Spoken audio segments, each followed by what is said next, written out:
some cheap whiskey and some Mountain Dew, Malibu, Cuervo, Coke in a cup.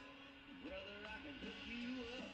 I can fix a drink, pour it on ice, mix it on up and get you feeling right. I can get you buzzed, I can get you smiling, I can make you feel like you're sitting on an island. I can make it fruity, or I can make it strong. All you gotta do is tell me what you want. Put it to your lips, take a little sip, and tell me what you think.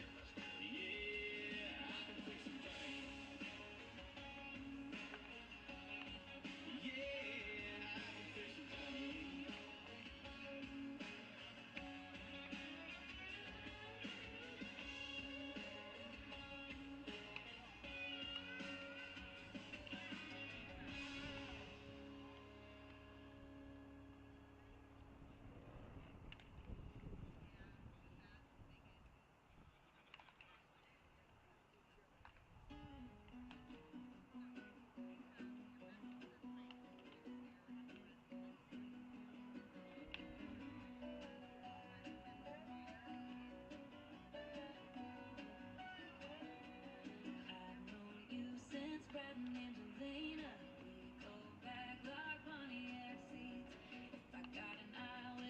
I gotta clean up. I know you'll be showing up with bleach.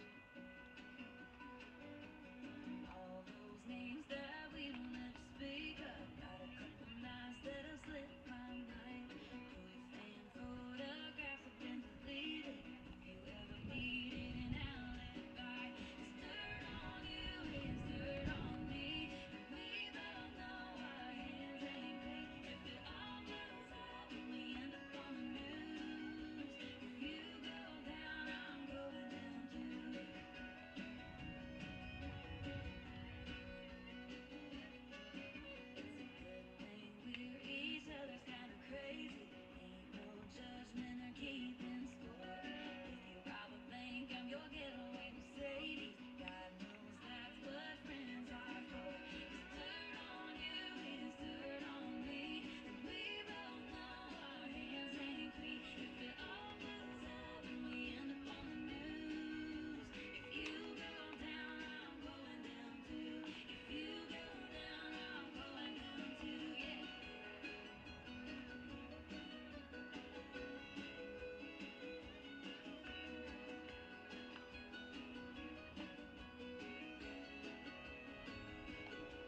I keep all your secrets by the dozen. You know where my skeletons sleep. Hypothetically, if you ever kill your husband, hand on the Bible, I'd be lying through my teeth. It's dirt on you, it's dirt on me. And we both know our hands ain't clean. If it all blows up and we end up on the news, if you go down, I'm going down too. Our bodies are buried and they're in the same ditch. So even if I wanted to, I can't snitch. Dirty to life, but don't play fair with you. Yeah. So if you go down, I'm going down too. If you go down, I'm going down too. If you go down, I'm going down too.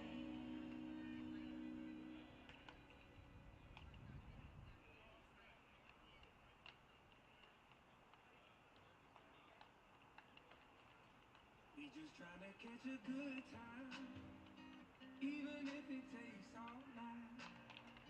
Pass that bottle around the campfire, sipping apple pie moonshine. Yeah, we picking on them guitars just right. Everybody singing Dixieland delight, like a barber on a wet line. We just trying to catch a good time. 80 degrees and the sun ain't even out. We got a spot a couple miles out of town. And when that moon comes up, you know it's going down. We got them folding chairs leaning way back. No other plans other than relax. We ain't worried about tomorrow from where we at.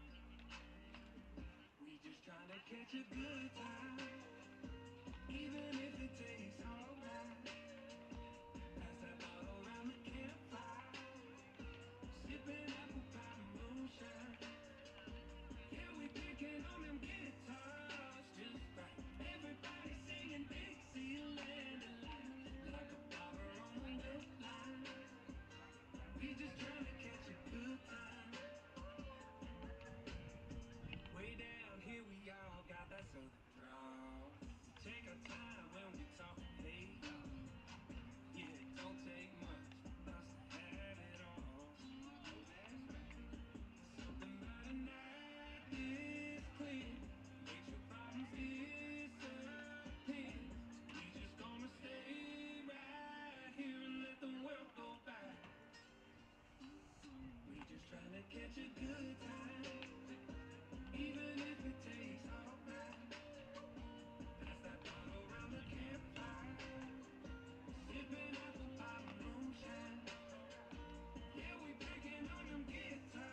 catch a good time, even if it takes all night.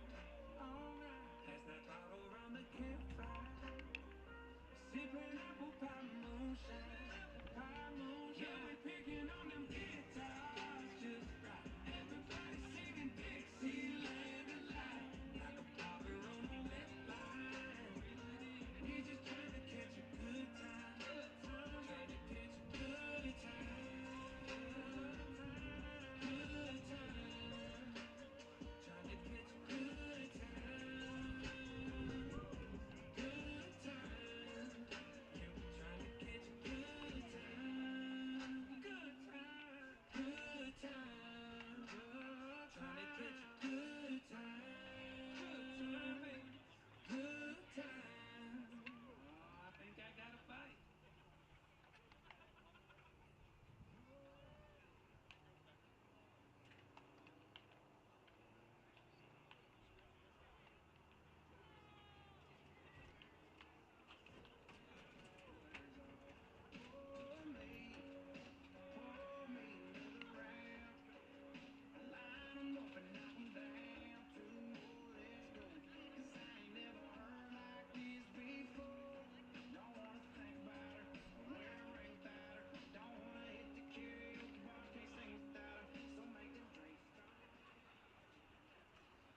Introducing the starting lineup for the visiting Corvallis Knights.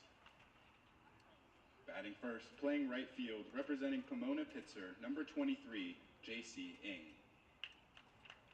Batting second, playing third base, representing Pacific, number 5, Tyler Quinn. Batting third, playing first base, representing Central Arizona, number 16, Blake Avila. Batting fourth, the designated hitter, representing USC, number 15, Ethan Hedges. Batting fifth and catching, representing the University of Oregon, number 43, Anson Eros. Batting sixth, playing second base, representing Cal State Northridge, number 11, Mason Lee. Batting seventh, playing left field and representing Stanford, number 3, Ethan Ott. Batting eighth, the center fielder, representing UCLA, number 6, Phoenix Call. Batting ninth, the shortstop, representing Pacific, number 2, Tai Yukamoto. Pitching for the Knights and representing Cal Poly, number 26, Jacob Wright. Managing today's game for Corvallis is head coach Brooke Knight. If you want to see the full team rosters, head on down to the merchandise booth to pick them up. And today's game is officiated by Jacob Hudson and Tyler Jetting. Introducing tonight's first pitch, thrown by Luke from Olson Electric. Let's give it up for Luke, everybody.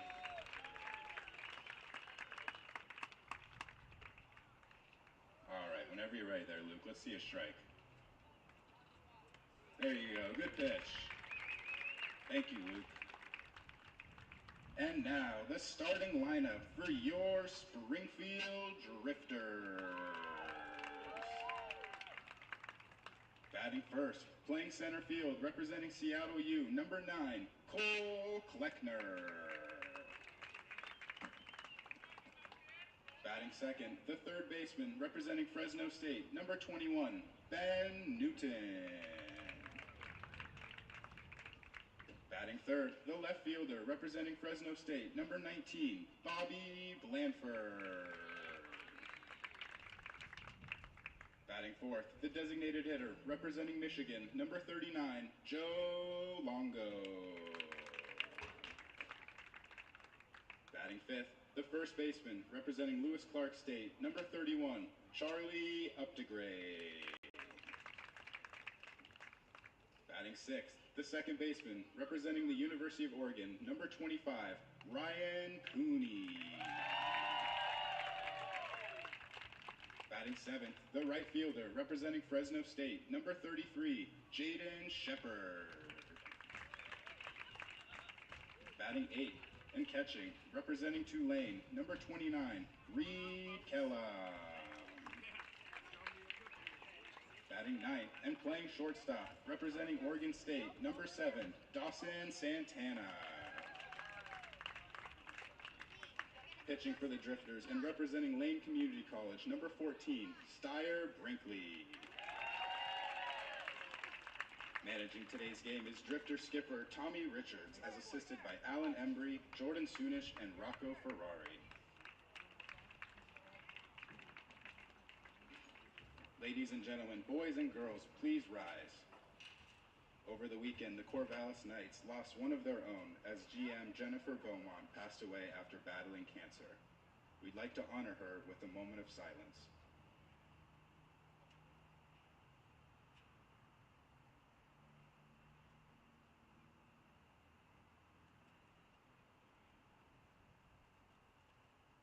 Thank you.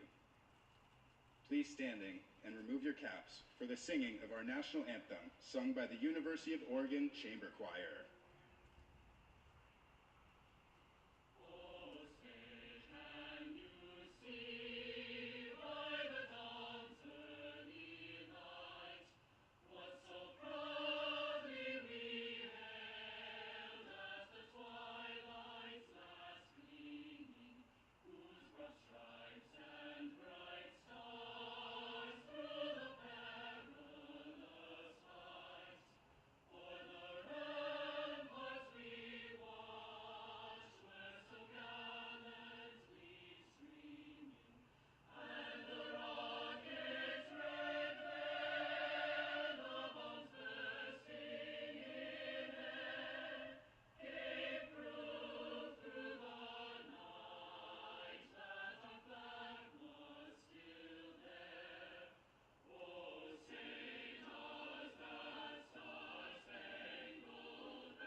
Coming off a tough loss yesterday against the Corvallis Knights that led to a walk-off single in the ninth inning for Corvallis. The Springfield Drifters return home for their home against the Corvallis Knights. Game number 2 of the series between these two top 4 teams in the WCL South. Springfield right now 10-9 overall on the season, facing off against the 12-7 Corvallis Knights. The Knights currently 2 games behind the Ridgefield Raptors for first place in the WCL South, and the Drifters are 4 games behind Ridgefield, 2 games behind Corvallis. So these final 2 games of the series are going to be huge in terms of WCL standings as we move closer to that July 10th halfway point in the season. Hello and welcome to Hamlin Sports Complex. My name is Knight Uretsky, your play-by-play broadcaster all season long here on the Drifters live stream. As Springfield lost a tough one yesterday and look to respond here today at home against Corvallis. Today's starting lineups, J.C. Ng going to be leading things off for Corvallis, followed by Tyler Quinn, the third baseman. Ray Avila, the first baseman, going to be batting third, followed by Ethan Hedges, the DH. Anson Arrows, who we saw as a pinch hitter yesterday, gets the start behind the plate. He'll be the catcher. Mason Lee, he'll be batting sixth, the second baseman today, followed by Ethan Hott, the left fielder. Phoenix Call in center field, batting 8th today after batting in the 9 spot yesterday. And Tai Yukamoto going to be the shortstop for the Corvallis Knights here on this evening. They'll be facing off against the left-hander in Steyer Brinkley. Brinkley coming in, making his 4th appearance of the season with the Springfield Drifters. And Brinkley, the left-hander, is going to be on the mound. The Drifters today going to be wearing their white jerseys, white bottoms, blue hats. Corvallis in all gray look with their red hats. J.C. Ing, the left-handed hitter, going to step up to the plate to face off against the southpaw in Steyer. Left-hander looks in as Ing finally steps up to the plate.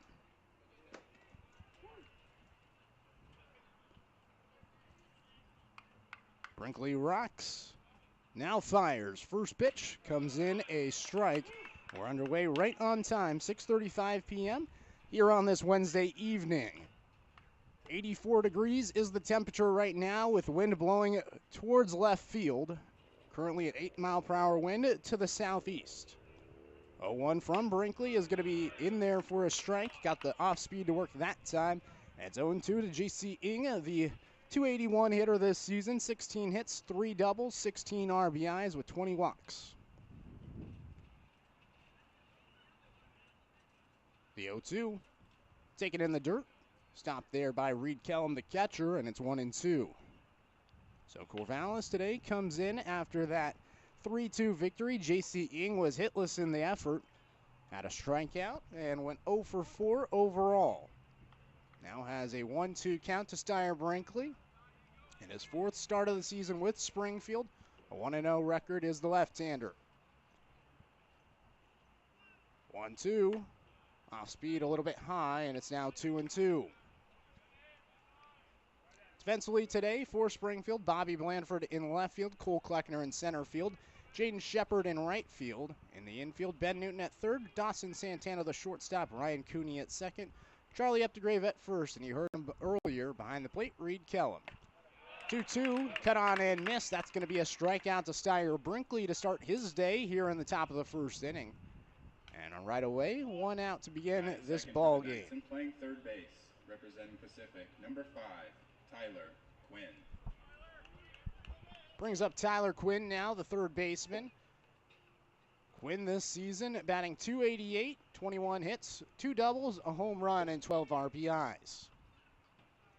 First pitch to Quinn, grounded to the left side. Pick it up at third is Newton. His throw across the diamond in time to retire Tyler Quinn. Quickly 2 are gone here in the top of the first. 0-0 the score here in Springfield. Now batting the first baseman representing Central Arizona. Dimensions today here at this ballpark, 325 down the line, 375 in the power rallies, and then 390 in dead center field. Here's Blake Avila now. First baseman, left-handed hitter, heading off to GCU next year after 2 seasons at Central Arizona. A .352 hitter this season for Corvallis with 2 home runs, a double, and 19 hits. He takes the first pitch outside from Brinkley, and it's now 1-0. Steyer Brinkley, as mentioned, his 3rd start of the year, 1-0 is his record. A .348 ERA in 10 1/3 innings pitched with 10 strikeouts and 10 walks. 1-0 from Brinkley, a little bit low, and it's now 2-0.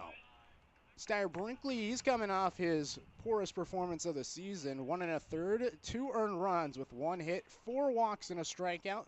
That was on the 24th against Cowlitz 4 days ago. It was his first start since June 11th, 13 days prior. Had to go out of town real quick and then came back a little rusty, and they threw him back in here today. 1-0, a little bit inside, brushes up Avila. He takes, and it's now 3-0. He's a guy the coaching staff has a lot of confidence in. He was mentioned as one of those 6 starters that they see fitting into their starting rotation, and it really felt like the 1 1/3 outing was really an outlier. It's just him shaking off the rust after not being with the team for a week. 3-0. That one a little bit high and away. Maybe a little bit just off the plate. And heading to first with a 4-pitch walk is Avila. Batting fourth, the designated And back hitter, to even are the representing strikeouts USC, and walks. number 11 15, now each Ethan on the Hedges. season for Steyer. Ethan Hedges, the DH, will come up to the plate with a runner at first. 2 outs here in the top of the first. 0-0 the score. Hedges, the DH today, gets his first start in this series. As the first pitch from Brinkley comes in a strike, has that run to the outside part of the plate, and it's 0-1.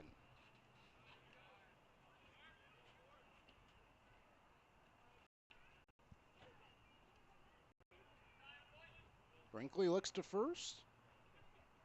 Out of the plate, the 0-1. just a little bit low. 1-1.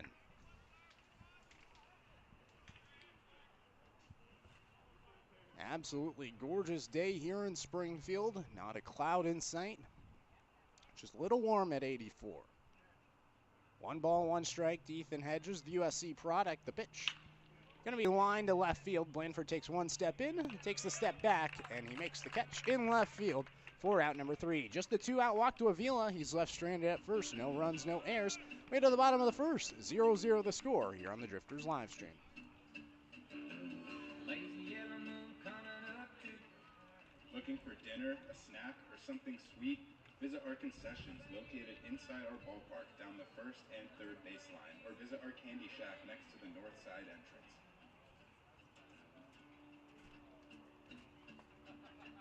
Across the field where the creek turns back by the old stone road. I'm gonna take you to a special place that nobody knows. Baby, get ready. Ooh, you and me go fishing in the dark, lying on our backs and counting the stars where the cool grass grows. Down by the river in the full moonlight, we'll be falling in love in the middle of the night, just moving slow. Staying the whole night through, feels so good to be with you.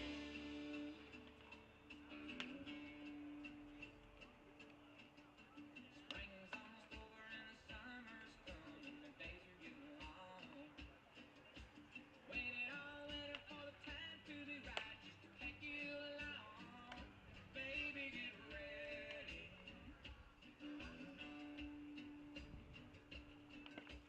It don't matter if we sit forever and the fish don't bite. Jump in a river and cool ourselves from the heat of the night. Baby, get ready. Ooh, you and me go fishing in the dark, lying on our backs and counting the stars where the cool grass grows. Down by the river in the full moonlight, we'll be falling in love in the middle of the night, just moving slow. Starting lineup for the Springfield Drifters. Cole Kleckner going to be leading things off, followed by Ben Newton and Bobby Blandford. Joe Longo in the cleanup spot. He'll be followed by Charlie Updegrave in the 5 spot. Ryan Cooney batting 6, Jaden Shepard batting 7th, Reed Kellum and Dawson Santana rounds out the order, 1 through 9 for Springfield. They'll be facing off against the left-hander and Jacob Wright, a left-hander from Cal Poly San Luis Obispo. First pitch to Cole Kleckner here in the bottom of the first of the 0-0 game, misses down and away, 1-0. Cole Kleckner coming in, batting .500 this season, 12 hits, all of them singles. The 1-0 he takes. It's a strike from Wright. That one 90 miles per hour on the outside part of the plate to Kleckner, the left-handed hitter, 1-1. Wright winds the 1-1 on its way. Also a strike that time, 91 miles per hour. Back-to-back fastballs from the southpaw, and it's 1-2 to Kleckner. Went 1 for 2 yesterday with a walk and a strikeout. Wright winds, 1-2 to Kleck. Chop towards the left side, fielding it at short is Yukamoto. His throw across the diamond, half a step in front of Kleckner for out number 1. Defensively for the Corvallis Knights, Ethan Hott going to be in left field, Phoenix Call in center field. And right field is J.C. Ing. In the infield, Tyler Quinn. At third, Ty Yukamoto, who you just heard at shortstop. Mason Lee, the second baseman. Blake Avila, the first baseman. And behind the plate is Anson Arrows. Here's Ben Newton, the switch hitter. His first pitch he sees comes in a strike. 92 miles per hour on the outside part of the plate. 0-1 to Newton. From Fresno State is Newton, a .250 hitter this season. Cuts over a pitch, and it's quickly 0-2 from Jacob Wright. Newton went 1 for 3 with an RBI yesterday. Had that in the inning. The Drifters scored 1 run. That was in the second inning. As the 0-2 to Newton, taken a little bit low, 1-2. In that situation, he tried to bunt twice. It was runners first and second, nobody out. Ended up having to swing the bat, and it worked out for him. Got that RBI. It was the 6th of the season. The 1-2 from right. High chopper up the middle. Coming in is Yukamoto. His throw not going to be in time. That one hung up for eternity. Newton just a high dribbler right over the mound. And he legs it out for the infield single. One man on here in the bottom of the first inning. One out. And here's Bobby Blandford. Batting third, the left fielder representing Fresno State, number 19, Bobby Blandford. Bobby Blandford, the 3-hole hitter today for Springfield. Yesterday was in the 2 spot. Went 1 for 3 a day ago, but a .364 hitter this season. 12 hits, 3 doubles, 4 RBIs. Got one of the 3 doubles yesterday against the Knights in Corvallis. Lefty on lefty matchup as the first pitch a little bit high to Blandford. 1-0, back-to-back Fresno State products at the plate after Newton, and now here's Blandford. Blandford from Elk Grove and stayed a little bit south in the valley. 1-0. Blandford pops this towards the left side of the field. It's drifting out of play and lands near the party deck. 1-1. Jacob Wright that time 93 miles per hour, and as the inning has gone on, his velocity has gone up. Already one single now for Ben Newton, the only hit so far in this game. Runner at first, 1 out, 0-0 the score. The 1-1 to Blandford, and we'll have to wait as Wright looks to first. In there safely as Newton. Newton this season, 3 stolen bases. The Drifters came in 3rd in the WCL in total stolen bases. They're behind a Corvallis team who is currently 2nd. Newton's going to go as Blandford on a hit and run fouls it off back. It was a pretty good jump from Newton.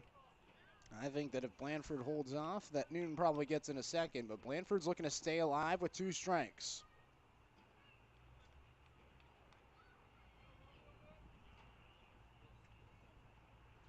Wind picking up towards left field now. Wright shakes. Now comes set at the waist. 1-2 to Blandford. Ooh, that hit him. Right on the back, he takes it. Newton's going to head to second, Blandford to first, and the Drifters are threatening now here in the bottom of the first. The runner in scoring position.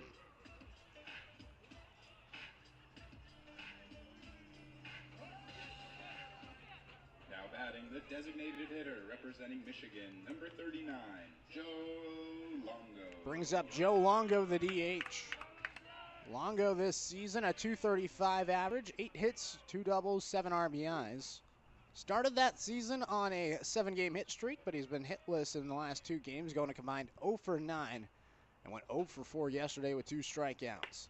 He takes the first pitch from Wright. It's a strike, 0-1. Jacob Wright on the mound, making his 2nd outing of the season. His first one, he went 2/3 of an innings, allowing 2 walks, striking out 1, with 4 batters faced against Bend on the 16th. Longo lines this on the ground on 1 hop to Yukamoto at shortstop. They go to 2 for 1. The throw to first in time to get Longo. Impressive defensive play by Corvallis, who came in 1st in the WCL in total defense fielding percentage. And the Knights turn 2 to get out of the bottom of the first inning. We now head to the top of 2 at 0-0 the score here on the Drifters live stream.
Top of the second inning here at Hamlin Sports Complex. We thank you for joining us here on the Drifters live stream. 0-0 the score as we begin the top of two. Corvallis coming back up to the plate. It's going to be Anson Arrows, Mason Lee, and Ethan Hott. Batters 5, 6, and 7 due up for the Corvallis Knights.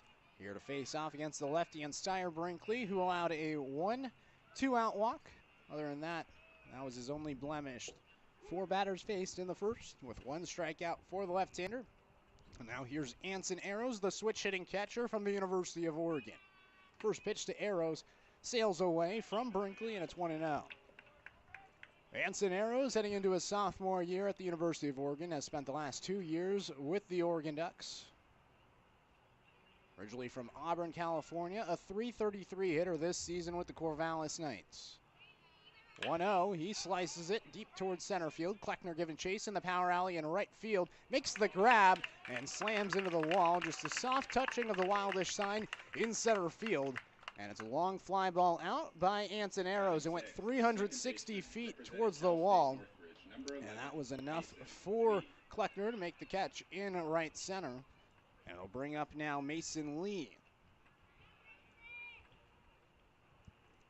Mason Lee, the second baseman for the second straight night, went 1 for 3 yesterday. Those were his only at-bats of the season. Came to the program yesterday, returned to Corvallis for another season after playing 44 games with the Knights a year ago. He takes the first pitch from Brinkley. It's a strike, and it's now 0-1. 87 miles per hour that time from Brinkley.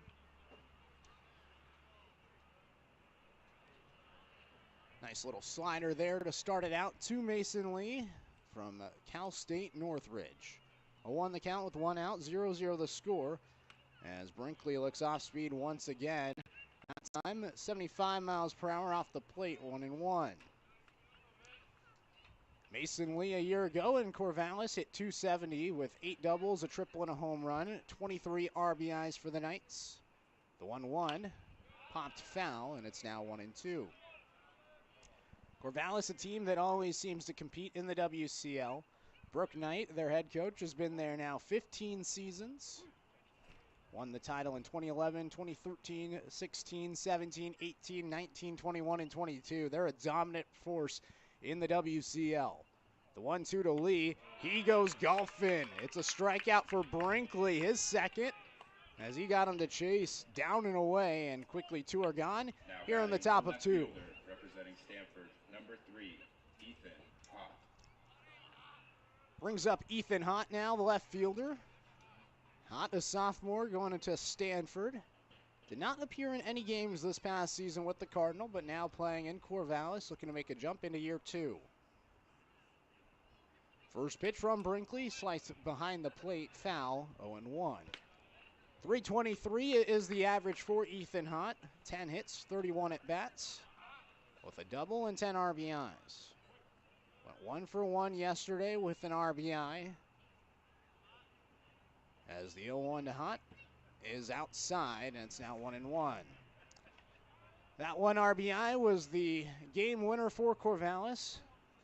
It was a pinch hit at bat for the Stanford product. He came in with Tyler Quinn standing at second after he reached on the air that tied the game at 2, and Hott was the victory winner for the Knights yesterday. The 1-1 lined up the middle. Kleckner comes in a few steps, squats, and makes the catch in dead center. 3 up, 3 down with a strikeout and 2 flyouts to center field. We now head to the bottom of the second inning. 0-0 the score here on the Drifters live stream.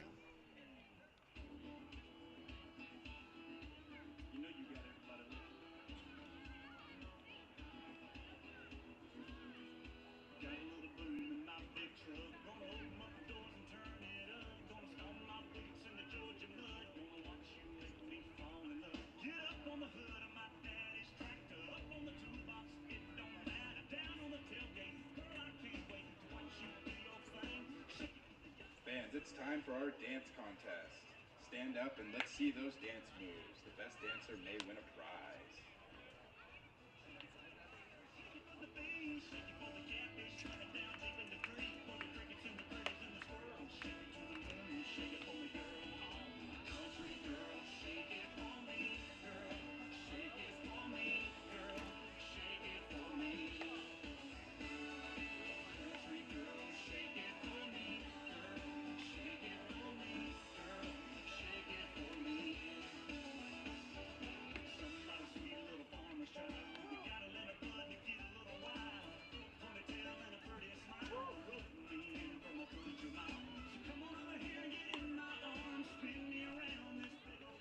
Bottom of the second inning, 0-0 the score. Going to be Charlie Updegrave, Ryan Cooney, Jaden Shepard due up for the Springfield Drifters here in the bottom of the second. So far in this game, just one hit. Went to Ben Newton in the bottom of the first, but he was left stranded at second after Bobby Blanford was hit by a pitch. And then Joe Longo grounded into a 6-4-3 double play to end the inning. Here's Charlie Updegrave, a lefty-on-lefty matchup from Jacob Wright. It misses inside, 1-0 to Updegrave. Updegrave this season for the Drifters, hitting .233, starting to find his swing as the 1-0 is taken outside. It's for a strike, and it's now 1-1. Updegrave has a total of 3 hits in the previous 2 games. Started the season with just 1 hit through his first 5. He takes it for a strike on the outside part of the plate once again from right, 90 miles per hour, the fastball, 1-1. The pitch to Updegrave, and he goes golfing in the dirt. That's rather the 3rd strike now to Updegrave. And Updegrave goes down swinging for the 8th time. First strikeout for Jacob Wright, and it now brings up Ryan Cooney, the second baseman. Cooney heading off to the University of Oregon, going to be an incoming freshman there. A .292 hitter this season with 2 doubles, 3 RBIs. Tyler Jetting, the home plate umpire, calls times, as it looks like Jacob Wright needs to fix his belt. He does so and gets back on the mound. Cooney yesterday 0 for 3 in the effort against Corvallis. He'll take the first pitch. A fastball once again from Wright, 91 miles per hour, 0-1. The 0-1 on its way. Cooney, a high chopper towards the left side. Cutting it off at third is Quinn. He throws across the diamond to retire Cooney. Quickly 2 are gone here in the bottom of the second. 0-0 the score. Still just a 1 hit to Ben Newton in the first. Now batting the right fielder representing Fresno State, number 33, Jaden Shepard. Brings up the tall right fielder today, Jaden Shepard. 6'6", 230 pounds from Fresno State. A .238 hitter this season. Right winds. First pitch to Shepard. Chops it foul behind the plate, 0-1. Jaden Shepard, another player that's starting to find his swing. His previous 2 games, 2 hits in each of them. Had just 1 hit in the previous 5 games prior to that.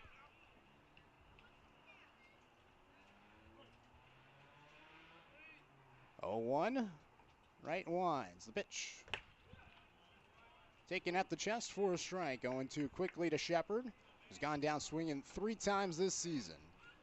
0-0 the score here in the bottom of the second. Nobody on for Shepard, the 7-hole hitter. The pitch from right. Going to be lined towards the left center field alleyway. Cutting it off in left field is hot. He makes the grab for out number 3. 3 up, 3 down. The Drifters go offensively. We head to the top of the third. 0-0 the score here at Hamlin Sports Complex on the Drifters live stream.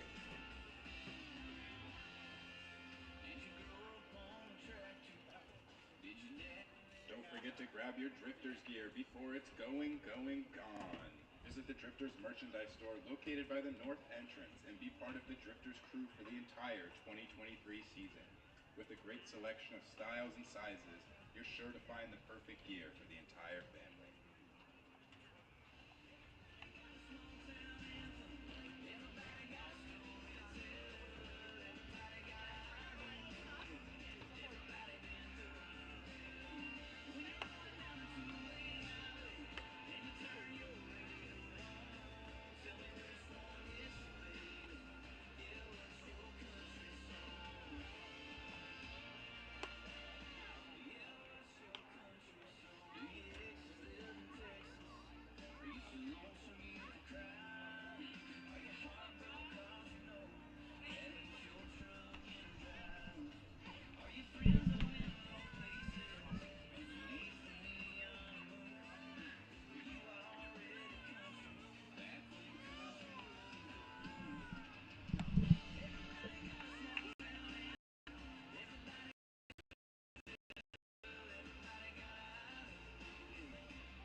the top of the third for Corvallis, the center fielder representing UCLA, number 6, Phoenix Call.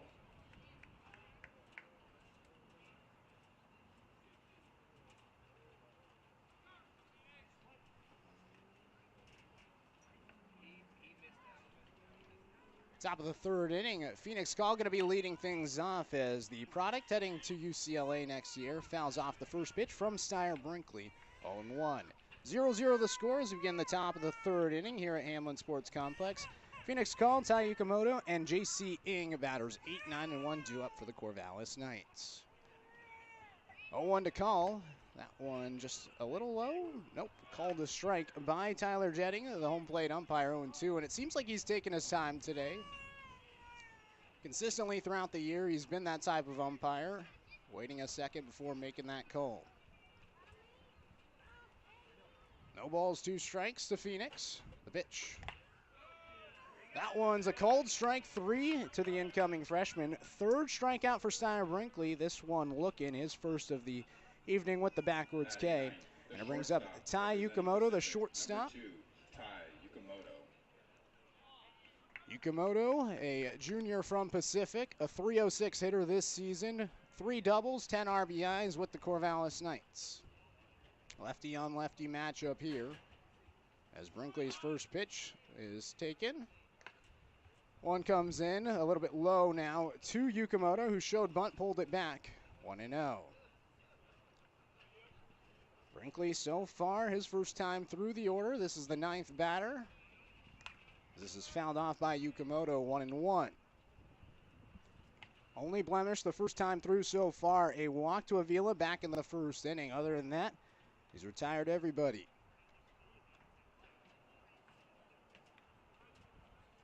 One ball, 1 strike. Brinkley ready. Here's the pitch. That one breaks in for a strike, 1-2.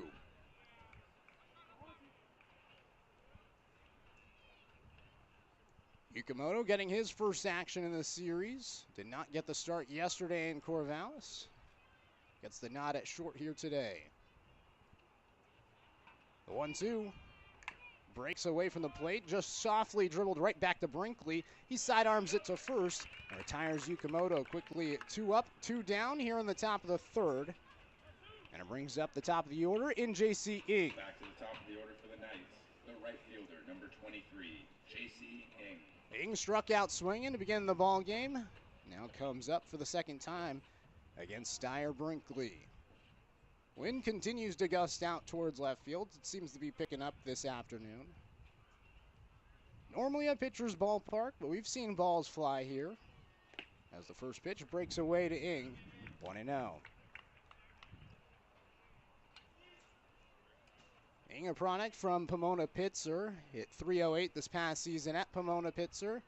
Last season was up in New York with the Syracuse Spartans, playing summer collegiate ball there. 1-0 hits him right on the back. Second hit by pitch we've seen today. Both left-handed hitters and squared right on their backs. The first one was Bobby Blandford for the Drifters, but this time with 2 outs in the top of the third, the Knights are going to have a base runner, and it brings up Tyler Quinn, the third baseman. Quinn 0 for 1 with the ground out to third. And the right-handed hitter heading off to the University of Utah this next season will come up to the plate.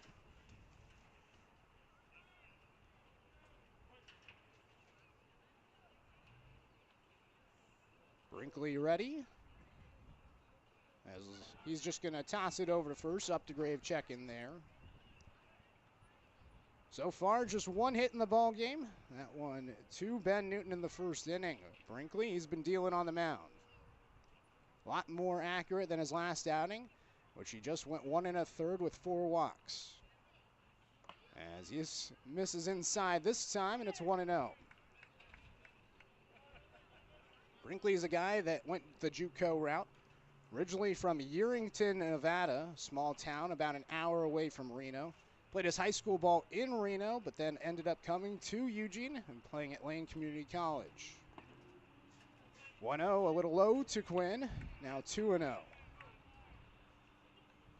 Just wrapped up his second year in the Lane Titans program, and he'll be looking for a new home. Hoping to use this summer as a way to springboard his career, find his next direction. 2-0. Quinn takes low, throw down to second from Reed as stealing on the play was Ing, and he's in there safely. 3-0 count to Tyler Quinn, and now a runner in scoring position. Corvallis this season batting .301 with a runner in scoring position, but just .223 with a runner in scoring position and 2 outs.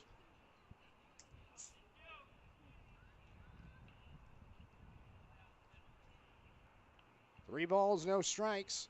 The pitch to Quinn. Inside, it's a 4-pitch walk. Second walk issued today for Sire Brinkley, and back-to-back, a hit by pitch and a walk put 2 runners aboard for the Knights here in the top of the third. 0-0, still the score. And here's Break Avila now, the first baseman who had the first walk today for Corvallis. Lefty on lefty battle once again.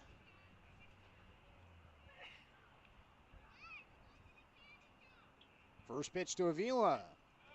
That one's taken at the knees for a strike, 0-1. Avila at first base today. Last year, the Corvallis Knights had a first baseman from Central Arizona. His name was Kiko Romero. In fact, a year ago to the day, he hit a home run at this ballpark. As the 0-1 is half swing for a strike, 0-2. A year ago to the day, Corvallis and Springfield faced off for the first time. It was a 3-1 victory for Springfield. Kiko Romero hit a home run, but Theo Millis pitched 7 scoreless innings, and the Drifters won their first game against the Corvallis Knights. The 0-2, just off the plate. Brinkley was looking for the slider, and it's 1-2. Nonetheless, though, it's been a fun series between these two teams. The Drifters won the first series against Corvallis 2-3. For losing the final series against the team, all 3 games the second time through. 1-2, swing and a miss.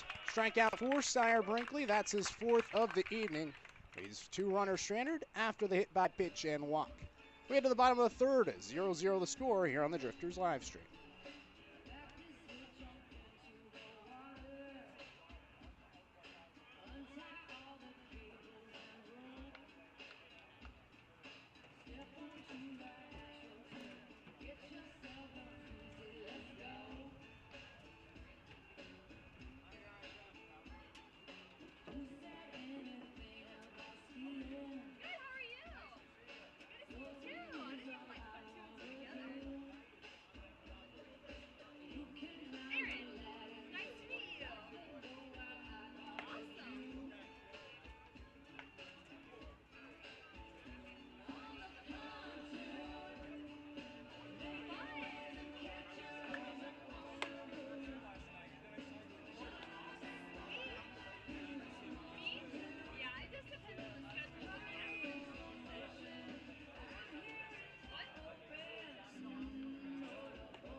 Leading off the bottom of the third for the Drifters, the catcher representing Tulane, number 29. Bottom of the third inning, Reed Kellum, Dawson Santana, Cole Kleckner, batters 8, 9, and 1, due up for the Springfield Drifters against the left-hander in Jacob Wright.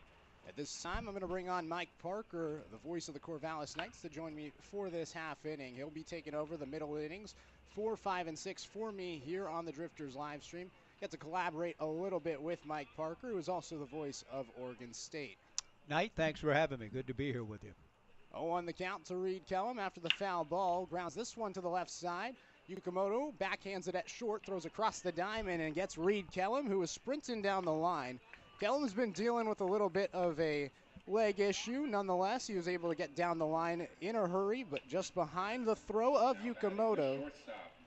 That brings up Dawson Santana. Santana in the 9 spot today, a 277 hitter. And Mike, I got to ask you, are you excited to see Dawson Santana? Absolutely. Really looking forward to a guy that I know is a plus defender and figuring some things out offensively. I look forward to his career at Oregon State. Pops up the first pitch he sees to the first base side. Avila there makes the grab.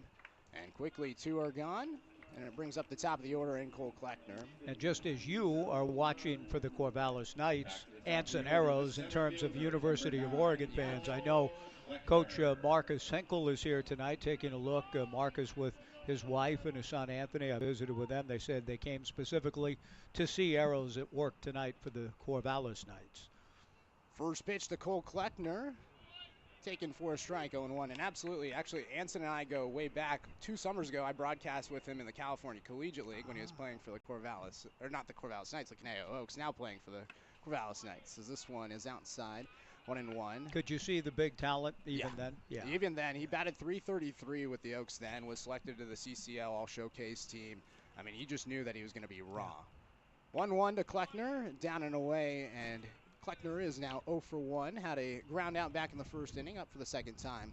But Arrows was a guy that was really exciting. He's been dealing with a couple of injuries throughout his college career, but seems like he's getting back on track. 2-1 to Kleckner. He cuts and misses, 2-2. I really love your ballpark here, Knight. It's a beautiful setting, the trees all around it. You hardly even know there's a big boulevard and a couple of them right behind it, just nestled in here beautifully. 2-2 to Kleckner, taken low, and it's now 3-2. Absolutely. I would argue this is nicer than PK Park, which is, of course, just down the road. Just because you have the trees in the backdrop, you have Spencer's Butte out towards left field. Yep. You have the beautiful turf. It's great. Have you hiked Spencer's yet? Oh, of course. Life? Okay, good. 3-2 to Kleckner, fouled away. It's a must if you've lived here. You go to school at Oregon. It's something when my wife and I lived in Eugene, as we did for when we were first married, our first 3 years. And it was a hike we enjoyed often. It's a gorgeous setting. I know you're a Beaver now, but you went to the University of Oregon. I did, as you are. Right? Yeah. 3 balls, 2 strikes to Kleckner, and he's going to be aboard with a 2-out walk. Kleckner has that plus 500 on base percentage and walks to first. Puts a speedy runner aboard for the Drifters here in the bottom of the 3rd. Brings up Ben Newton, who singled his first time up for the second time now against Jacob Wright. What are you...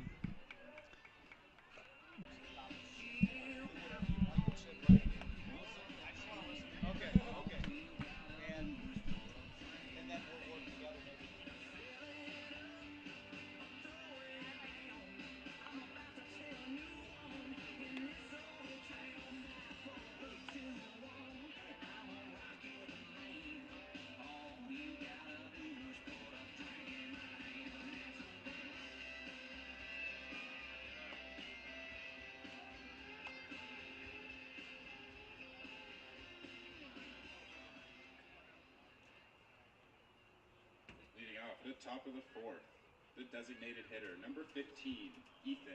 Welcome back. Top of the 4th inning here at Hamlin Sports Complex. 4 innings, 4 through 6. Here's Mike Parker, the voice of the Corvallis Knights. Thank you so much. Appreciate the hospitality from Knight, and it's great to be here. Dan Siegel, the Knight CEO in the ballpark, through 3 innings. No runs, no hits, no errors for the Knights.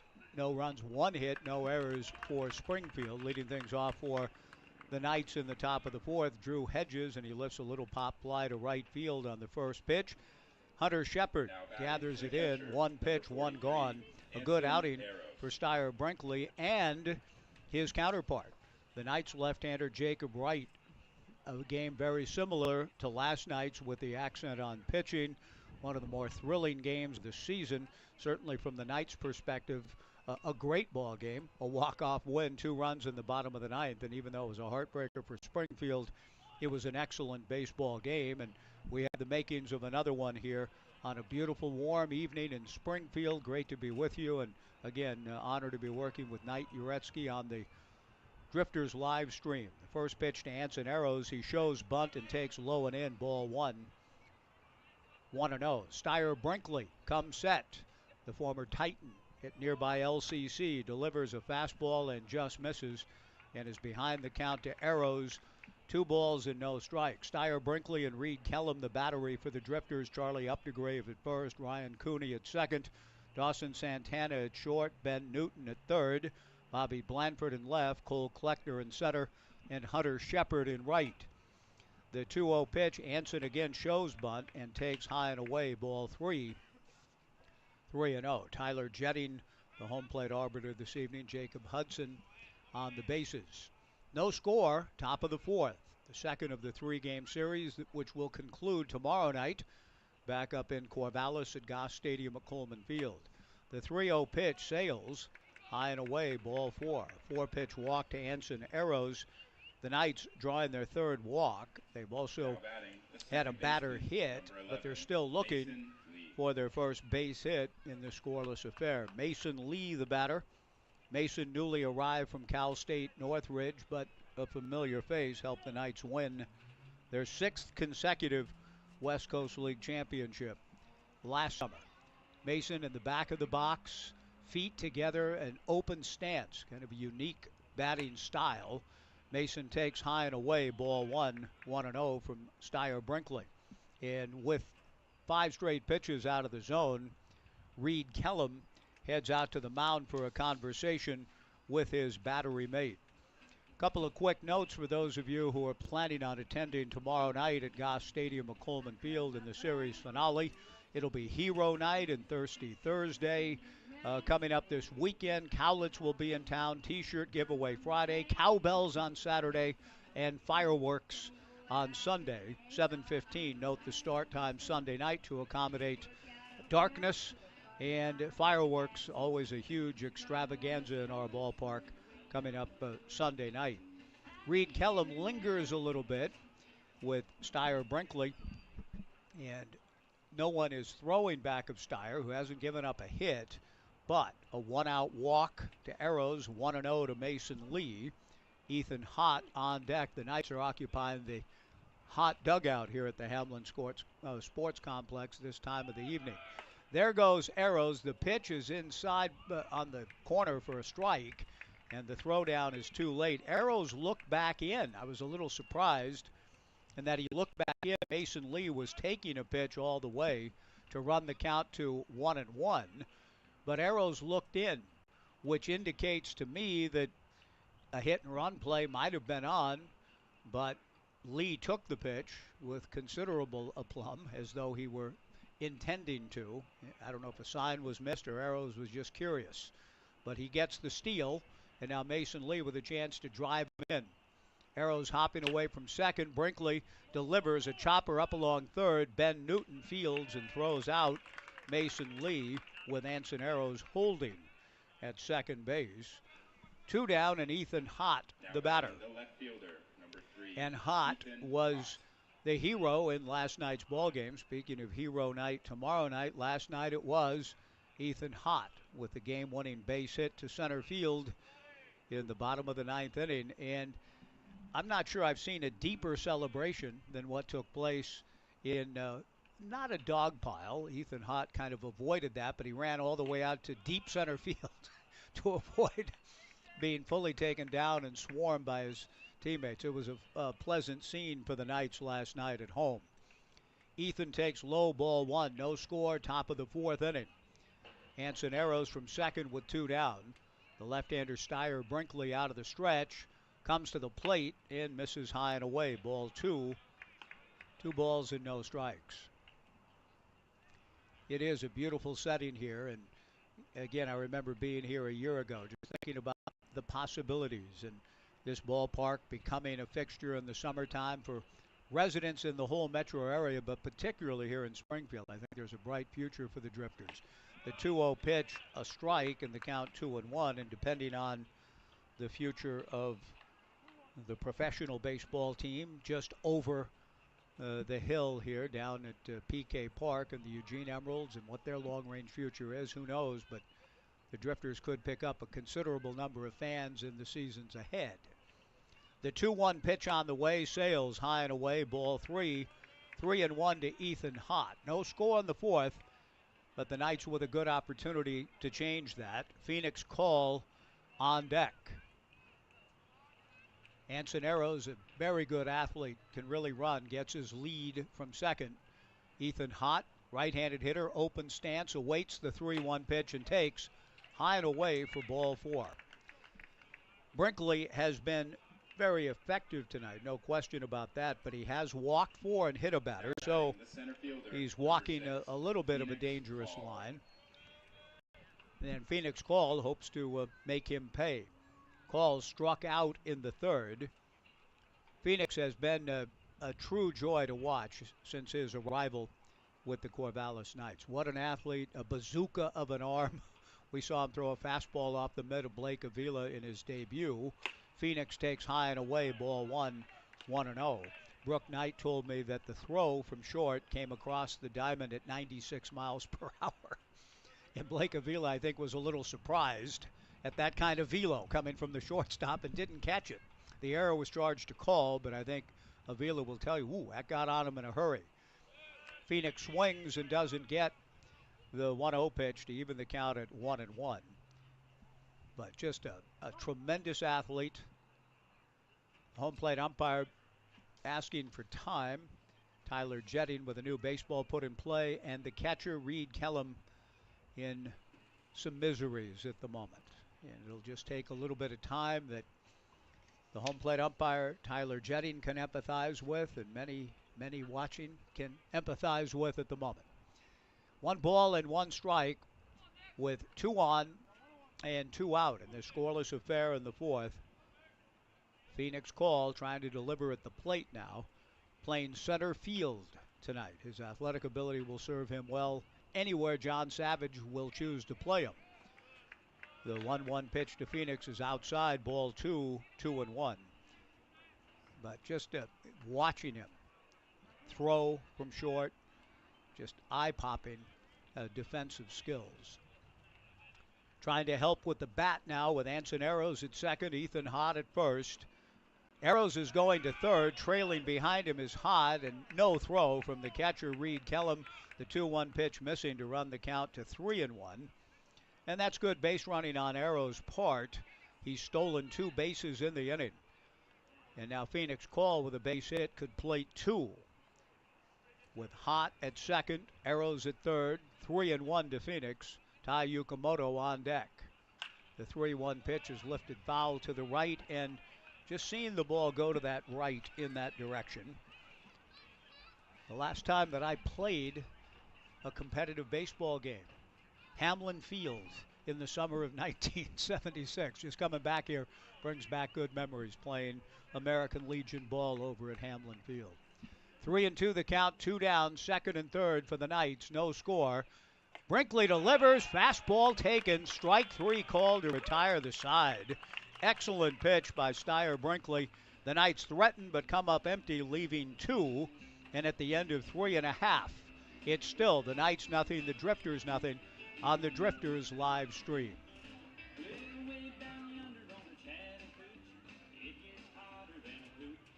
Fans, I'm going to be joined the next half inning by my guest announcer, Eli. Please give it up for Eli.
Now batting number 19, Bobby Blair.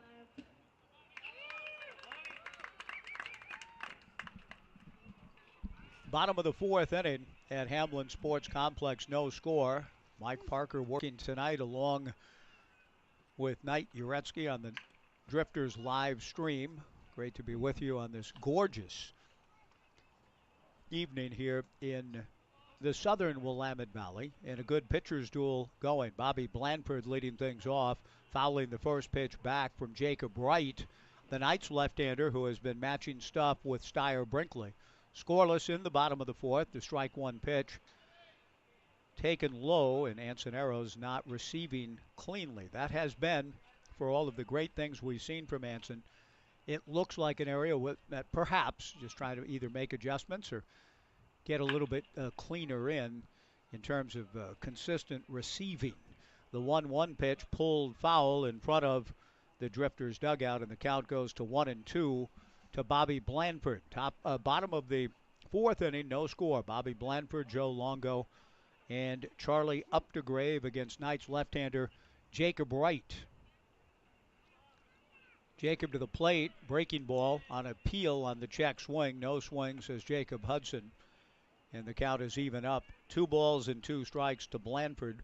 Bobby was hit by a pitch in the first inning. Jacob working with Ansoneros, gets the sign and comes 2-2 and bounces his 2-2 pitch to run it full. Jacob Wright and Arrows the battery with Blake Avila at first for the Knights. Mason Lee at second. Ty Yukamoto at short. Tyler Quinn at third. Ethan Hott in left. Phoenix Call in center. J.C. Ing in right. The 3-2 pitch, a towering pop fly on the right side. Avila and Lee going out. The wind takes it, and it lands in front for a double for Bobby Blanford. A wind-blown pop fly to right with 3 Knights converging, Anila, Mason Lee, and J.C. Ing. Ultimately, J.C.'s probably got to take charge of that from right field and call off Lee and Avila. But the wind blowing across from right to left field and in somewhat made that certainly far from routine. A wind-blown double to lead things off for Bobby Blanford, and Joe Longo, the batter who grounded into a double play in the first. So a tough note on which to begin the inning for Jacob Wright, who certainly threw an out pitch. Instead, as a man at second, nobody out. Fastball missing for ball one. 1-0 to Longo. No score, bottom of the fourth. Springfield now with an opportunity to get on the board first. The series finale again tomorrow night back in Corvallis. Wright's 1-0 pitch is dumped into shallow right field for a base hit. J.C. Ing will get the ball back in. Not a very good read on the part of Bobby Blanford. That ball had no chance of being caught, and he held up, though, just to make sure it got down. But that's just learning the game a little bit in terms of being able to read if it's going to be a hit or not. Blanford probably should have scored on it, but he had to make sure that it cleared, and in his mind, that was a safer maneuver than just taking off. And the batter will be Charlie Updegrave with runners at the corners and nobody out. That's the thing about the great Willie Mays at Tim McCarver. The late Tim McCarver talked about Willie being the greatest base runner in the history of the game. The pitch on the way to Updegrave, left on left, misses away, ball one, and that is Willie, whom the Athletic declared in their top 100 players of all time in the great game of baseball to be the best player in the history of the game, and I agree. The 1-0 pitch, breaking ball for a strike, and the count 1-1 to Updegrave.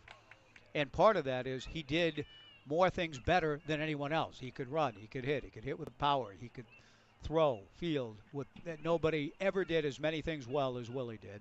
And McCarver said he was the best base runner in the history of the game. The 1-1 slider, good pitch in there for strike 2 to Updegrave. And Tim said in one of his books that the greatness of Willie was always knowing if a ball was going to get down or not. He could take the extra base, pick up, never made a mistake on line drives. The 1-2 pitch, breaking ball swung on and missed for strike 3. Good hard slider tying up Charlie Updegrave. One away. That's the second time Charlie has struck out. No score in the bottom of the fourth, and Ryan Cooney, who grounded to third in the second, will be the batter. Cooney. And Jacob Wright has the double play ball perhaps set up. Now, Coach Richards going through the signs within the Drifters dugout on the first base side. And we'll see if perhaps Ryan Cooney might be up there to safety squeeze, and whether that's a ploy, a stratagem that Tommy Richards favors. I know Brooke Knight is very fond of that maneuver. The pitch on the way, he's not bunting, and the first offering to Ryan is in the turf, ball 1-0. Some old school baseball from Brooke in terms of the run game. A lot of hit and run, straight steal, sacrifice bunts, and safety squeezes used a lot through the years by Coach Knight.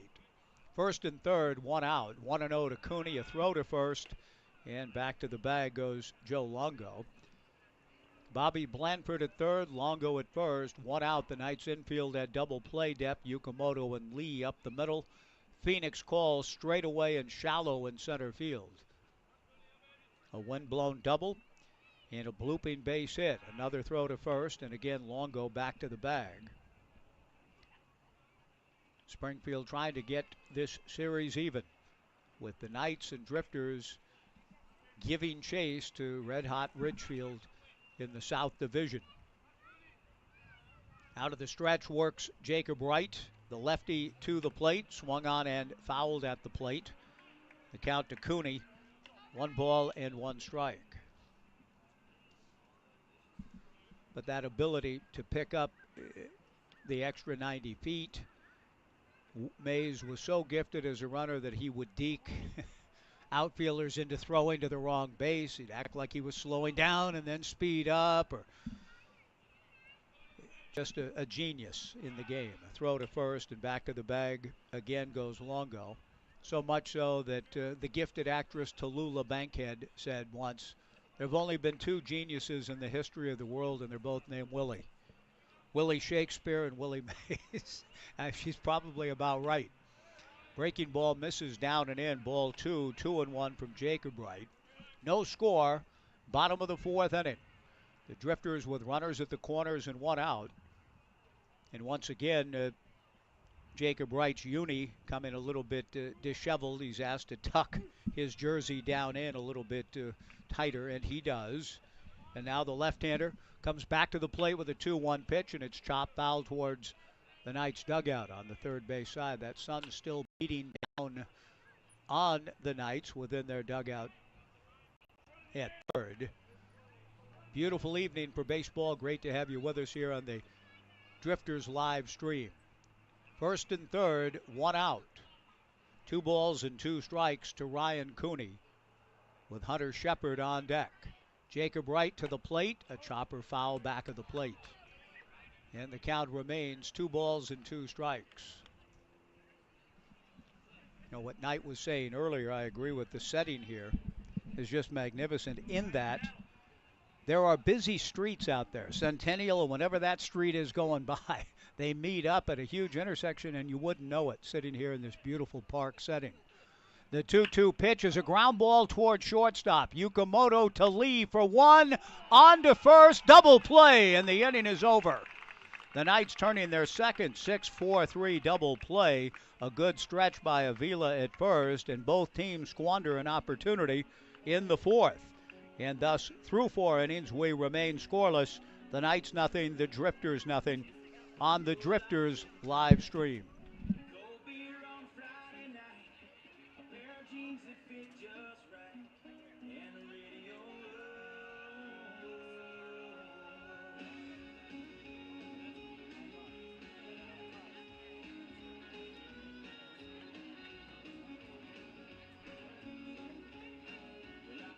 Fans, let's give it up again for Eli. Good job, Eli. The Drifters will be back in action against the Knights tomorrow at Goss Stadium in Corvallis. Let's pack the house for a rivalry against the Knights.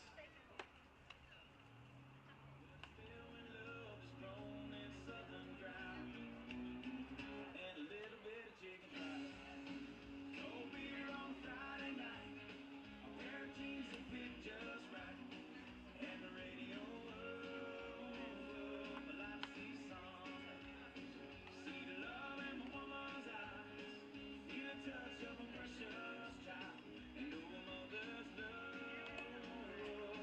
It's funny how it's the little things in life that mean the most, not where you live, what you drive, or the price tag on your clothes.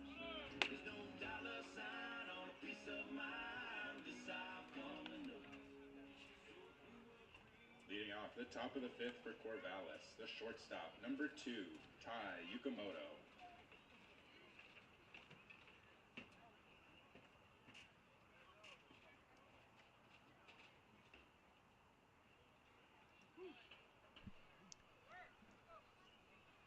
Good ball game, another pitcher's duel 2 nights in a row here on the Drifters live stream. Mike Parker with Knight Uretsky. And we go to the top of the fifth, no score for the Knights against left-hander Steyer Brinkley. Leading things off is Tai Yukamoto, and Tai takes outside, ball 1. Tai Yukamoto, J.C. Ng, and Tyler Quinn in the top of the fifth. Rapid working the stands tonight, the Drifters mascot. The 1-0 pitch misses a bit low, ball 2. Rapid made the trip up to Goss Stadium at Coleman Field on mascot night last night and making the rounds in the ballpark this evening. Pretty good crowd here based on what I've been told in terms of the attendance and what the Drifters have been generally drawing. The 2-0 pitch dropped by Reed Kellum, but Brinkley not penalized. Home plate umpire Tyler Jetting calls it a strike, and the count 2-1 to Yukamoto, who hit back to the box in his first at bat. No score, top of the fifth. Brinkley to the plate and misses down and in. 3 balls and a strike to Tai Yukamoto. J.C. Ng on deck. Game 2 of 3. Tomorrow night the series culminates at Goss Stadium at Coleman Field at 6:35 in Corvallis. The 3-1 pitch, high and inside for ball 4. And again, Brinkley is flirting with trouble with the free passes. The Knights still do not have a hit. There is that. But at some point, a pitcher pays for too many freebies. That's the 5th walk that Brinkley has yielded, and he's hit a batter. And yet the Knights don't have anything to show for it. He's made good pitches when he's needed to. Brinkley goes to work on another left-handed hitter in J.C. Ng and misses low and inside, ball 1.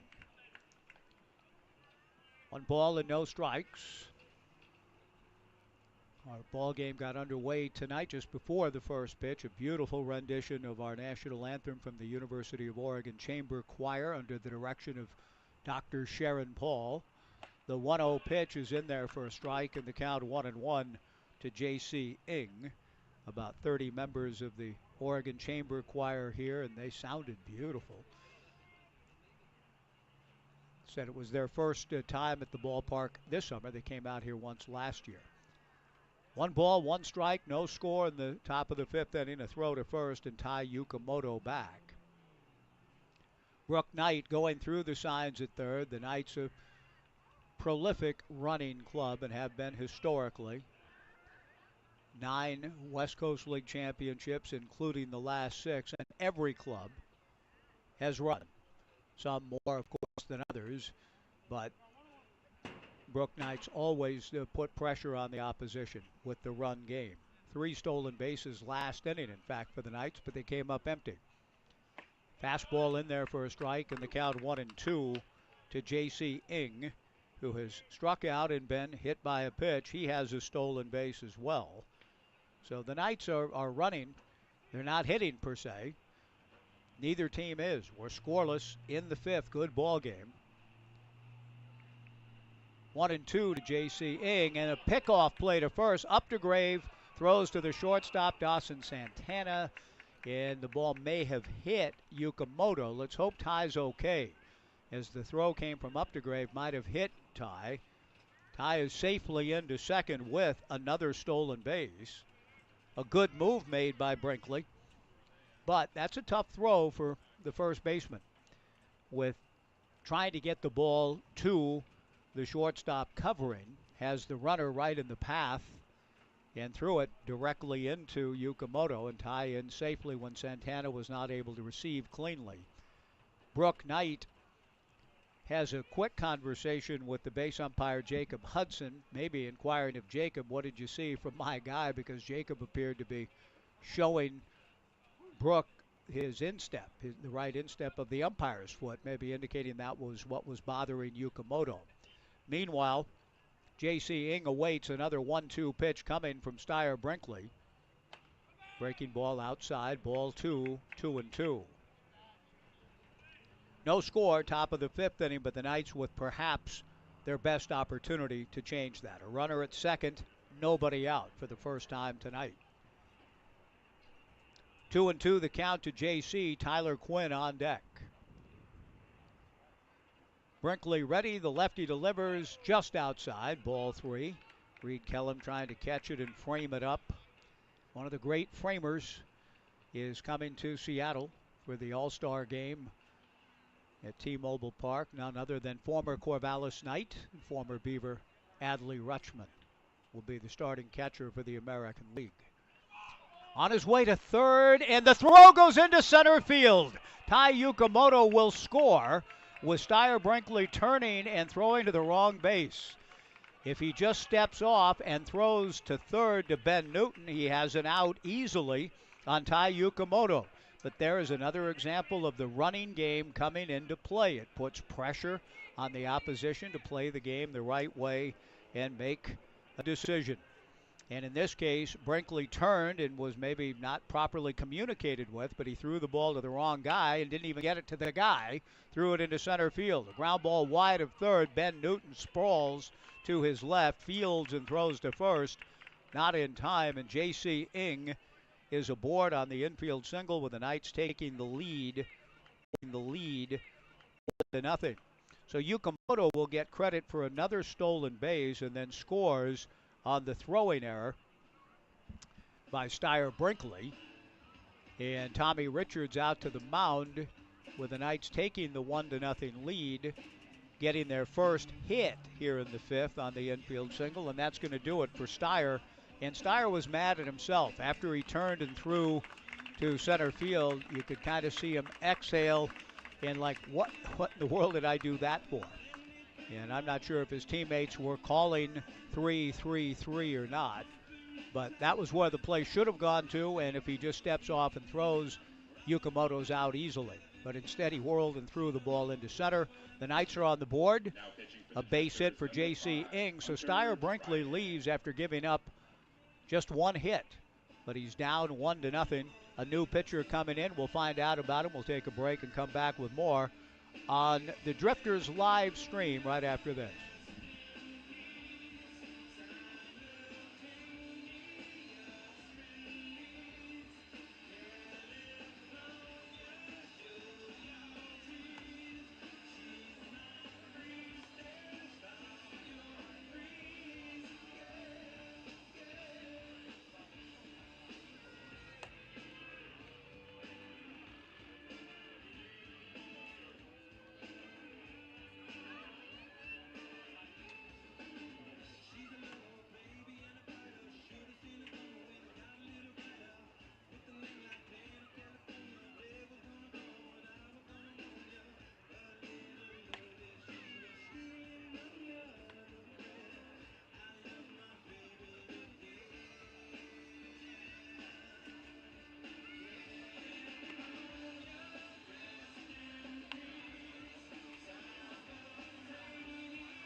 Back at the Hamlin Sports Complex, Mike Parker with Knight Uretsky, the voice of the Drifters, kind enough to invite me, and the excellent hospitality here from everybody at the ballpark. It's great to get to meet the general manager, assistant GM Kyle Woody, and the staff have been very hospitable and gracious, and fun to be here in Springfield tonight. Knight will join yours truly tomorrow on the Knights live stream from Goss Stadium at Coleman Field. We welcome you back into the top of the fifth, where the Knights lead it 1-0. Tyler Quinn, the batter. Hunter Dryden over the top. Fastball glances off the mid of Reed Kellum, and into second base goes J.C. Eng, and what I presume will be a passed ball on Kellum. The ball didn't bounce. It was a little low, but Kellum didn't receive cleanly from Dryden, the pride of Deer Park, Washington, making his fifth appearance. He has started heretofore. A record of 1-2. He's worked 15 1/3 with 16 strikeouts, 6 walks, 1-2, an ERA of 5.87. His fastball misses. Ball 2, 2-0 to Tyler Quinn, with the Knights leading 1-0. Ty Yukamoto, a leadoff walk, stole second, and then induced a throw from Styer Brinkley as Yukamoto was breaking for third. Brinkley threw the ball into center field, and Yukamoto came in to score. Then an infield single for J.C. Ing chased the starter Brinkley. Hunter Dryden facing Quinn comes back to the plate and misses high and away for ball 3, 3-0. Top of the fifth, 1-0 Knights. Dryden delivers, fastball just outside, ball 4. I mentioned at the start of the inning that Brinkley and any pitcher issuing an inordinate number of free passes is asking for it in a sense, is flirting with trouble, and it finally got to Brinkley here in the fifth. A leadoff walk was, in this instance, too much to overcome. It's the first time that he had walked the leadoff batter in an inning. And the Knights have parlayed it into a run and now have 2 on with nobody out for Blake Avila, who bends away from the first pitch, up and in, ball 1, 1-0. Blake has a look at Brooke Knight. Just as with Pat Casey's clubs through the years at Oregon State, almost anybody in the Knights lineup will occasionally be asked to bunt, even a 3-hole hitter. Avila's swinging away here. That's no surprise, and he swings and fouls it back, and the count 1-1. And as I've mentioned before, to see Michael Conforto bunting in a game in 2013. First and second, nobody out, and Pat Casey asked Conforto to bunt. So if Conforto can bunt, anybody can. 1-1 to Blake Avila. He is bunting, and he gets it down. On cue, a bunt to the right side, fielded by Dryden. He throws to first, and Blake Avila gets the sacrifice 1-3, and welcome to Michael Conforto's world. Now, Conforto was a back-to-back Pac-12 Player of the Year and one of the great sluggers in America. So maybe a little bit more surprising for Michael to bunt back in the day than Avila here, but the point is underscored that when you play for Brooke Knight, when you play for Pat Casey, a lot of similarities in their approach. You learn how to play the short game and how to bunt. So a sacrifice for Avila. Ing to third, Quinn to second. Drew Hedges the batter. 1-0 Knights. Good first pitch fastball to Drew for a strike. Hedges is flied to left and flied to right. The Knights leading 1-0. Tommy Richards has his infield playing at normal depth, trying to stay out of a big inning. Hedges can get an RBI with just a routine ground out at somebody. The 1-0 pitch is down and away from Dryden, or the 0-1 pitch, pardon me, to even the count at 1-1.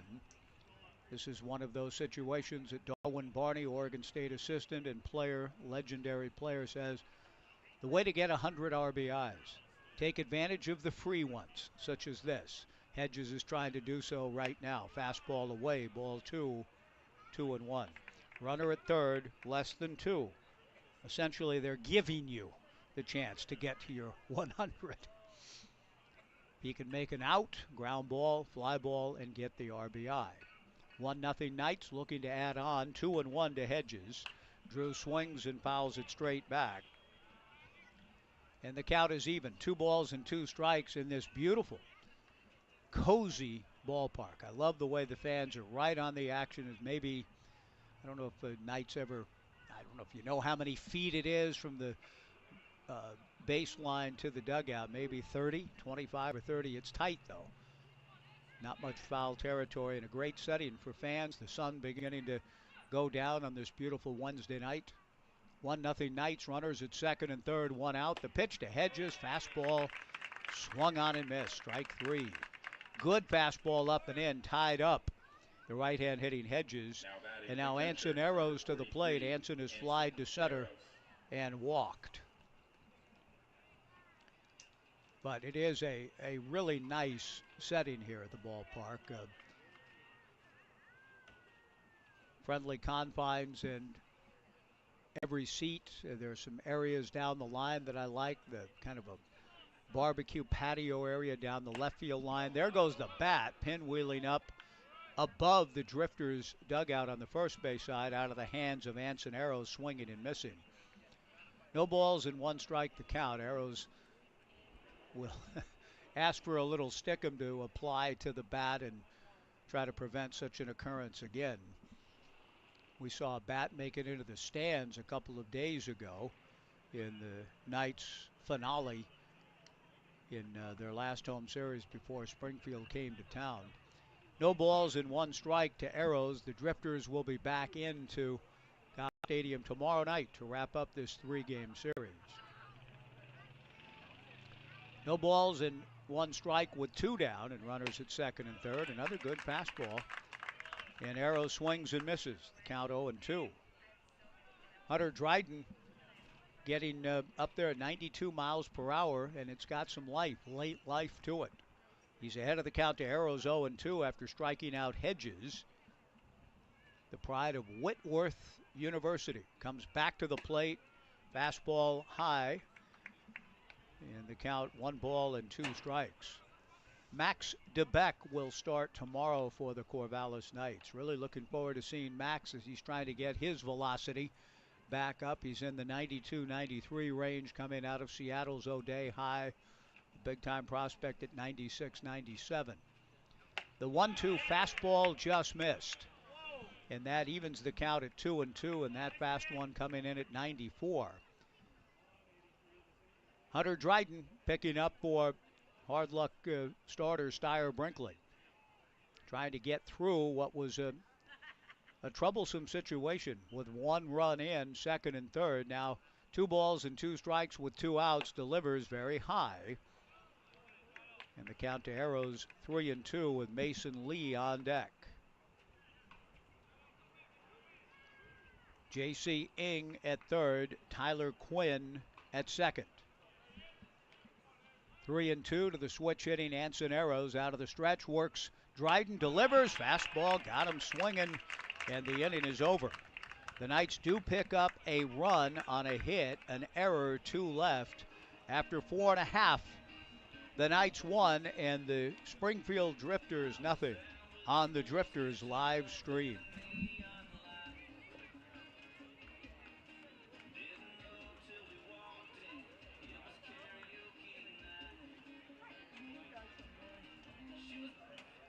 Special shout out to New Real Estate for sponsoring Youth Day, where every Sunday kids under 15 get in free and their families get half-off tickets.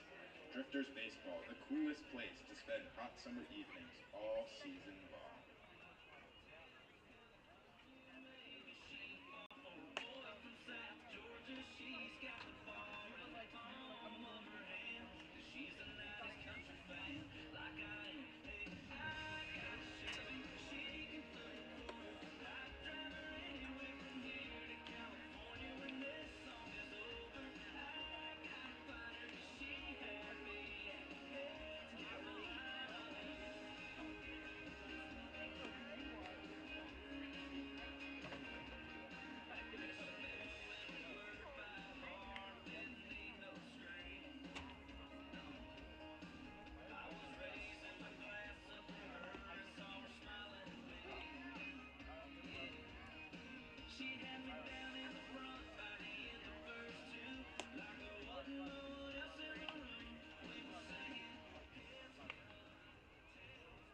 Leading off the bottom of the 5th for Springfield, the right fielder, number 33, Jaden Shepard.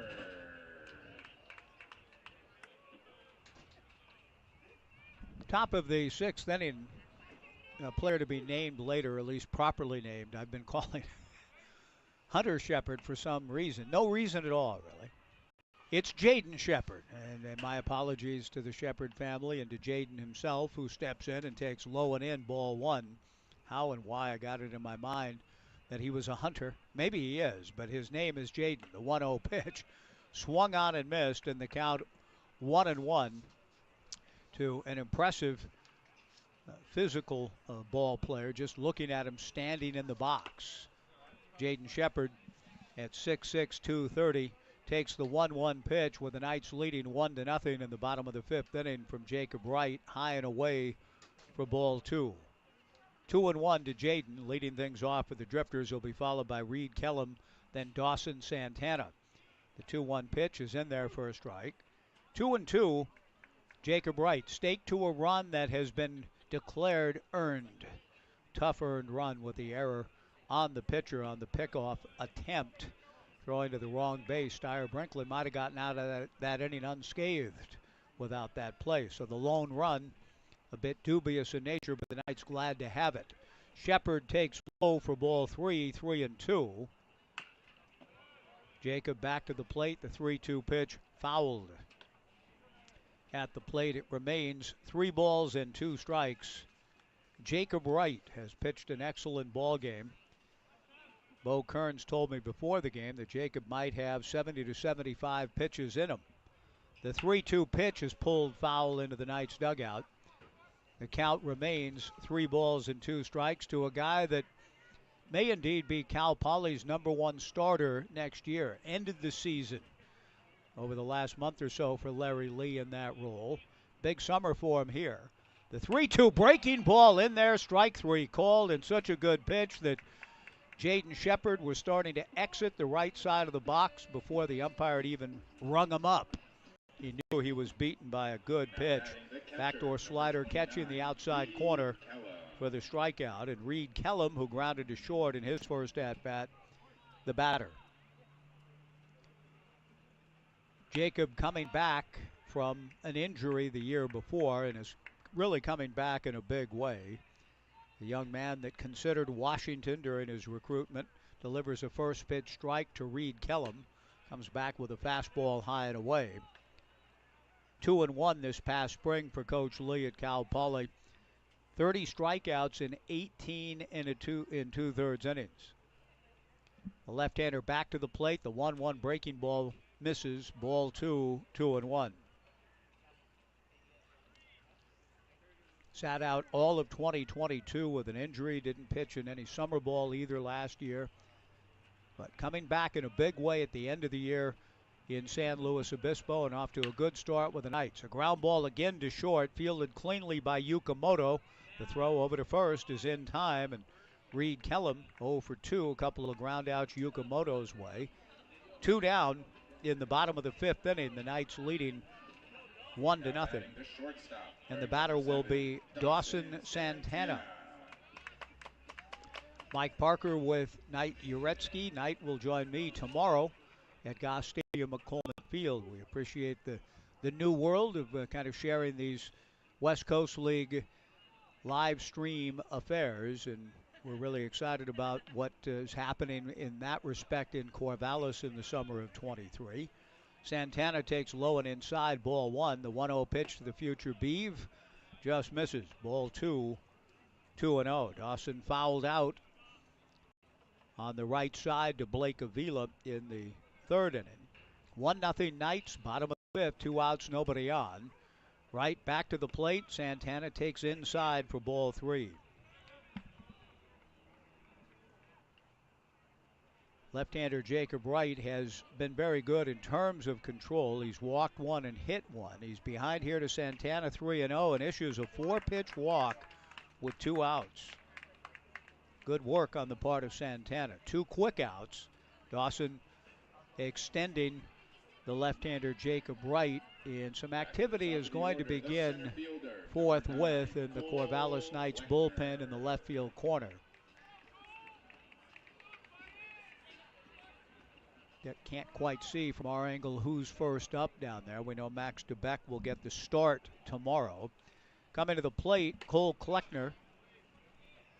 And Cole takes the first pitch from Jacob Wright outside for ball 1.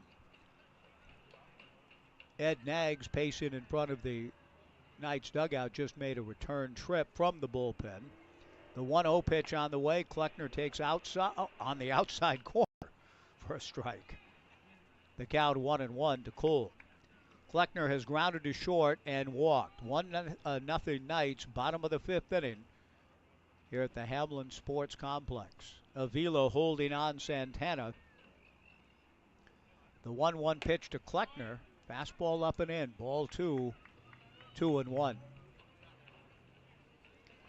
Bo Kearns calling the pitches from within the Knights dugout. Ansoneros relays Bo's call to the southpaw Jacob Wright. The 2-1 pitch is way outside. A big lead down at first. The throw to first from Ansoneros to Blake Avila gets Dawson Santana. Dawson got a little too frisky away from first base and pays the price, getting backpicked by Arrows to end the inning. And that's good news for Jacob Wright, who had begun to kind of lose command of the zone a little bit, but he's taken off the hook with Dawson Santana picked to end the bottom of the 5th. We go to the 6th in Springfield. It's the Knights 1 and the Drifters nothing on the Drifters live stream. They could be yours. Visit them at one of their Lane County locations, including the one 5 minutes down the road. Who knows? You could be a Drifter ball player someday.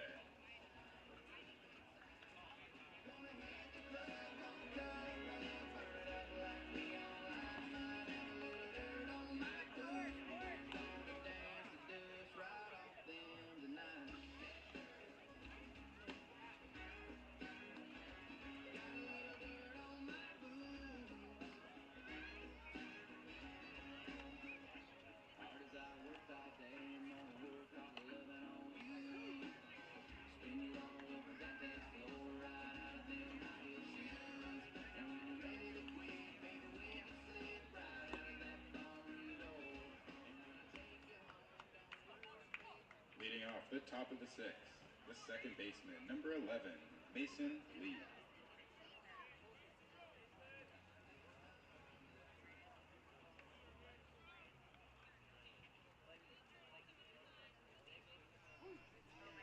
Top of the 6th inning, 1-0 Knights, leading things off for the Corvallis Knights in the top of the 6th inning. Mason Lee. Mason takes Hunter Dryden's first pitch for a strike, 0-1 the count. Mason has struck out and grounded to third. Dryden to the plate, a chopper to third. Ben Newton fields and throws across to first for the out. One away in the top of the 6th inning, Ethan Hott, the batter. And it is Ethan Hott, as it is a young man tonight for the Knights, the designated hitter, Ethan Hedges. And my sincere apologies. I'm an old man and getting tired and getting older by the second and tired. I had Hunter Shepard, not Jaden Shepard. That's on me. Ethan Hedges, who I've interviewed. I know Ethan. I've met him. I admire Ethan. I've been calling him Drew Hedges for some strange reason.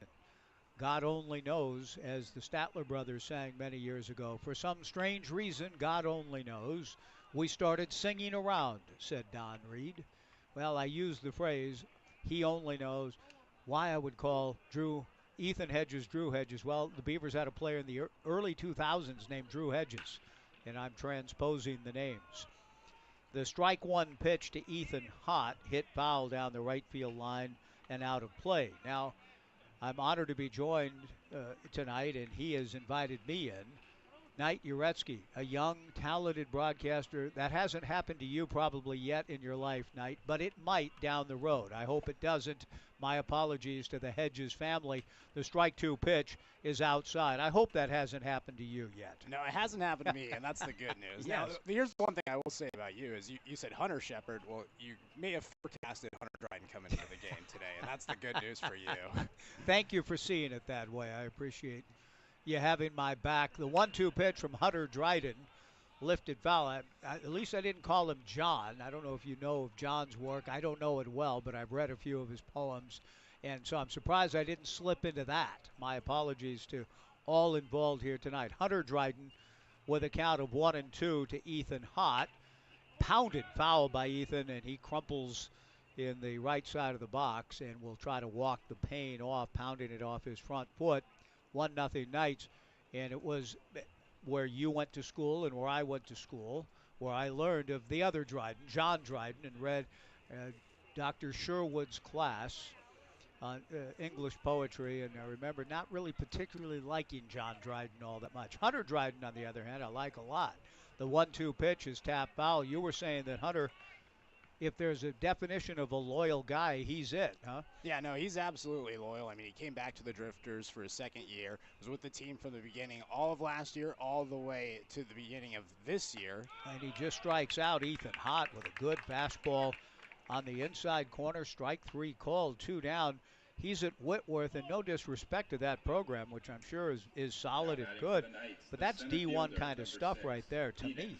It really is, and he's a great D3 pitcher. Whitworth, a program close to his hometown, Deer Park, Washington, just 25 miles north of Spokane where Whitworth is. And, I mean, like you said, he's a loyal guy, and he's been loyal to Whitworth, was one of the first schools to recruit him, chose to go there, stays a little bit closer to home, and now he's back in Springfield for his second season.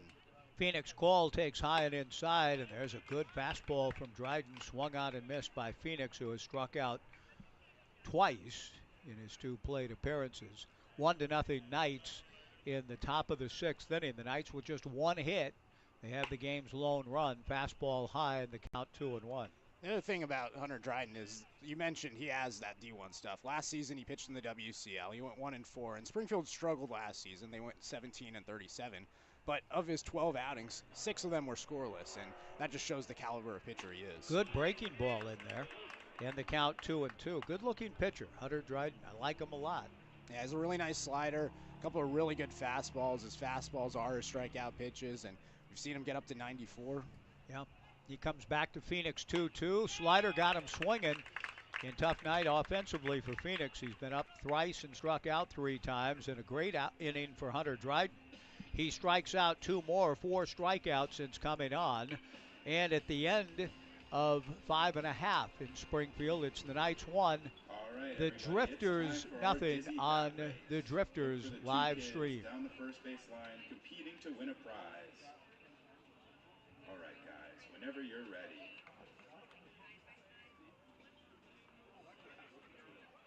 See a lot of spinning. Now take off.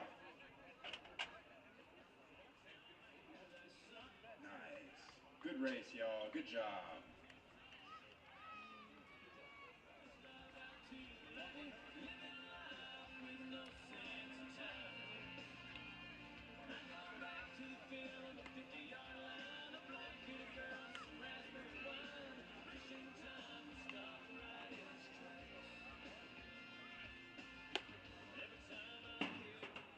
Now pitching for Corvallis, number 31, Luke Kovich.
Leading off the bottom of the 6th for Springfield, the center fielder, number 9, Cole Kleckner. Bottom of the 6th inning at the Hamlin Sports Complex. The Corvallis Knights leading the Springfield Drifters 1-0. And a Cal Poly sort of night here in beautiful Springfield in this ballpark, in that we go from Jacob Wright, a guy who has a chance to be the frontline starter for the Mustangs next spring, to Luke Kovach, who is transferring in to Cal Poly, another left-hander. And Kovach's first pitch to Cole Kleckner, who was at the plate when Dawson Santana was picked off to end the 5th, is high, Luke's 1-0 pitch, low, ball 2, 2-0. Kovac making his 7th appearance. He started one game. He's worked 9 innings with 9 walks, but 13 strikeouts. And he's dangerously close to a 10th walk now as his 2-0 pitch to Kleckner misses for ball 3. Bottom of the 6th, 1-0 Knights. Kleckner, Ben Newton, and Bobby Blanford. The 3-0 pitch is in there for a strike. 3-1 the count. Game 2 of the 3-game series. Both games have been accentuated by outstanding pitching. The 3-1 pitch is ball 4. And this is an opportunity now for the Drifters to get this ball game even. A leadoff walk. Ben Newton, the batter. Ben, an infield single in the first and has bounced into a force play. Mike Parker working alongside Knight Uretsky, who will join me tomorrow in Corvallis. Knight, tell me a little bit about Tommy Richard's style. Is this a bunt situation for him? Well, maybe not this situation. Definitely with runners at first and second, nobody out, he's going to show bunt a lot. But the Drifters are currently in the top 3 in the WCL in total sack hits. Okay. They came in second in total sack hits at 9 coming in. But I would got to think that Cole Kleckner is probably going to be looking to steal in this situation. Yes, Ensign Arrows is behind the plate, and he's done a great job maneuvering the base paths. But the Drifters are 3rd in the WCL in stolen bases. Kleckner, one of the fastest guys on this team, if not in the WCL. The strike 1 pitch, a line drive, backhanded by Tyler Quinn. Turns and looks at first and no throw. Tyler was perfectly positioned, even with a bag at third, respecting the possibility of a bunt. And because he was even with the bag at third, was able to catch the line drive, just did snare it with the backhand. Nice play by Tyler. 1 away in the bottom of the 6th. Bobby Blanford, the batter, with the Knights leading 1-0. Kleckner, a good runner, just an outstanding baseball player. Held on by Blake Avila. The big leg kick in the first pitch is a strike from Luke Kovac to Blanford. Bobby has been hit by a pitch and had the wind-blown double to right in the 4th. We're in the 6th, 1-0 Knights. And without a slide step, and perhaps Kovac has it, Kleckner might try to take advantage of a little bit bigger of a leg kick. The strike 1 breaking ball, though, from Kovac is in there to Blanford, a left-handed hitter. No balls and 2 strikes. Joe Longo on deck with the Knights scoring a run in the 5th, getting a little bit of help on an errant pickoff attempt to score the run. The strike 2 pitch, this is high on the slider from Luke Kovac. 1-2 the count. Just one note on the transposition of names tonight. My apologies again to Jaden Shepard and to Ethan Hedges. The great Bill Schonley, the late great of the Blazers, used to call Danny Shays Dolph Shays all the time. Fastball just off the plate, and the count 2-2. Now, Dolph Shays, only known, I remember Dolph Shays a little bit. NBA player, late 50s, early 60s. Schonley remembered him well. Dolph Shays, his son Danny, he would just constantly say, into Dolph Shays in the low post. The 2-2 pitch is in there, strike 3 called. Good pitch from Kovac to strike out Bobby Blanford. So if it can happen to him, I suppose it can happen to anybody. That's my story anyway. 2 down, and Joe Longo, the batter. Joe's grounded into a double play and singled to right field. Gorgeous night here in Springfield. The temperature was in the upper 80s today, up and down the valley. A throw to first, a pretty good move. Back to the bag goes Cole Kleckner.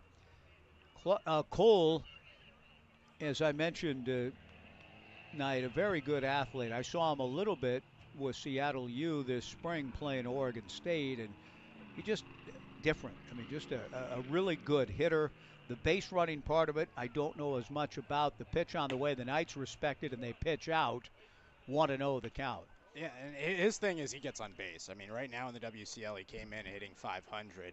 He ended his season at Seattle on a 27-game hit streak. That was snapped in his first game, but he did walk twice in that, and he's reached base in every single game this season. So he's an on-base threat. He's fast and just gets aboard.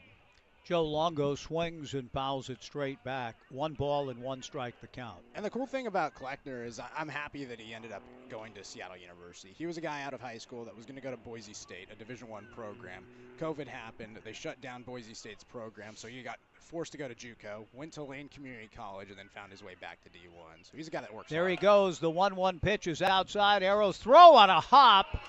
Caught by Lee, but then the slide by Kleckner knocks the ball out of Mason's glove, and Kleckner has the stolen base. I will give Arrows credit, though. That was a quick transfer, an accurate throw, and Mason Lee had the ball dislodged on the Kleckner slide. That was impressive all the way around. The jump, the throw, the finish was good for the Drifters, but I liked Arrows' pop time there. No, he definitely has a really good pop time, and we saw it a couple of years ago. Like I said, he's just been dealing with injuries the past 2 years, and it seems like he's kind of getting back to where he was. The 2-1 pitch is in there for a strike to Joe Longo. 2 balls, 2 strikes, 2 outs, bottom of the 6th, 1-0 Knights. We'll see you back at Goss Stadium at Coleman Field tomorrow with Cowlitz coming to town this weekend in Corvallis. Fireworks on Sunday night. 2 balls, 2 strikes, and 2 outs. Out of the stretch works Luke Kovac. Comes to the plate. A breaking ball, a looper to shallow right center field. Phoenix Call moving in to make the catch. The erstwhile shortstop grabs it, and that's that. Knight will be along to carry you the rest of the way on this beautiful Wednesday evening in Springfield with the play-by-play. Again, excellent pitching for both teams. We go to the 7th. It's the Knights 1 and Springfield 0 on the Drifters live stream.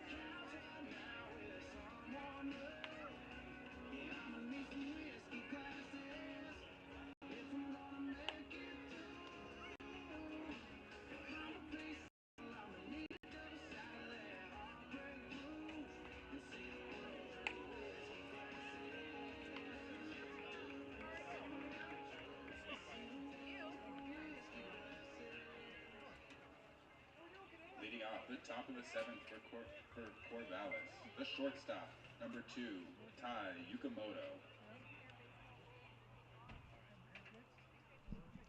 Through 6 innings in Springfield, the Knights 1 run, 1 hit, and no errors. The Drifters no runs, 3 hits, and 1 errors. To take you the rest of the way, the voice of the Drifters, Knight Uretsky, and thank you, Knight, for having me on. I really appreciate it. Thank you, Mike. Back here for the top of the 7th inning, Hunter Dryden back on the mound as he throws a pitch that's fouled back. And it's quickly 1-1 to Tai Yukamoto, who grounded out back to the pitcher back in the 3rd and then walked and scored in the 5th. The only run today here in this ball game. 1-0 the score as Yukamoto goes whiffing on a 90-mile-per-hour fastball by Dryden. 1-2 from the Whitworth pitcher. Wind continues to gust out towards left field as it's been all season long here at Hamlin. Inside now 2-2 from Hunter Dryden.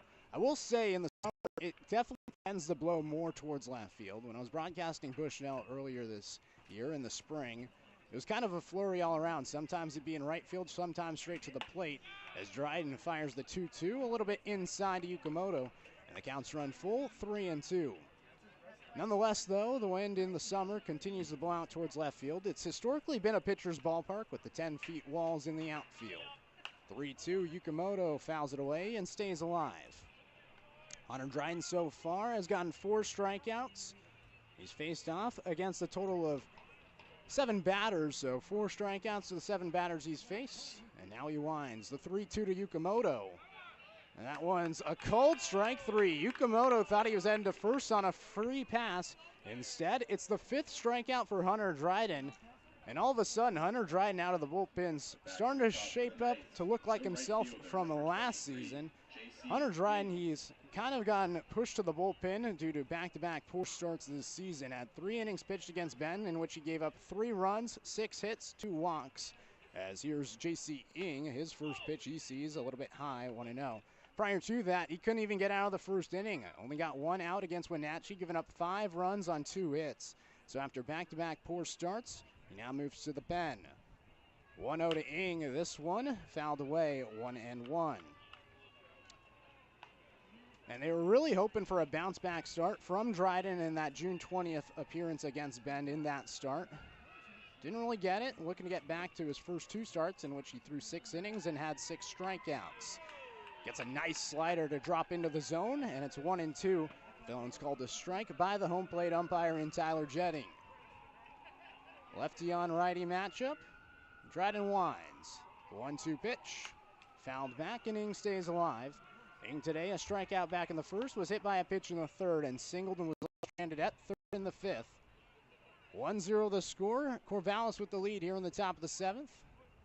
Hunter Dryden working in now his 3rd inning of relief since coming in the 5th. The 1-2 down and away. Kellum catches it, can't frame it.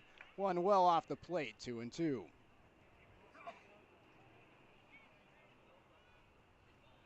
Two balls, 2 strikes. Dryden shakes a few times. Shakes again, and now finds a pitch he likes. The 2-2. Fouled away by Ing. Continues the battle here in Springfield.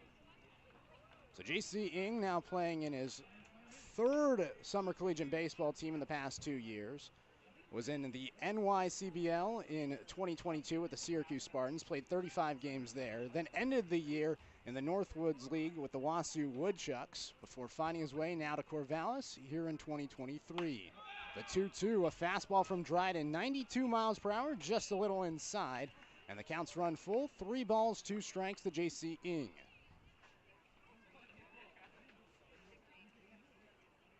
Dryden's been shaking a little bit. Shakes twice, now fires the 3-2. That's cut on and miss. Back-to-back strikeouts for Dryden. His total up to 6. 2 gone quickly here in the top of the 7th. Now batting the 3rd baseman. And his stuff is legit. Of his 6 strikeouts, 4 of them have been swinging strikeouts. And it brings up Tyler Quinn, who's walked twice and grounded out prior to that. First pitch to Quinn. Lost his bat as he connected with the ball. It was foul left of the line. And that's the 2nd time today we've seen a bat fly here at Hamlin Sports Complex. The first one was Anson Arrows. Now here's the thing. Today I'm seeing Anson Arrows, and he's wearing batting gloves. 2 summers ago when I saw Anson Arrows back in the California Collegiate League, he did not have batting gloves. And I asked him about it prior to the game today, and he said, you know, I got up to the University of Oregon, my hands got a little bit cold, and so I've been using batting gloves since, and he hasn't really kicked that neck.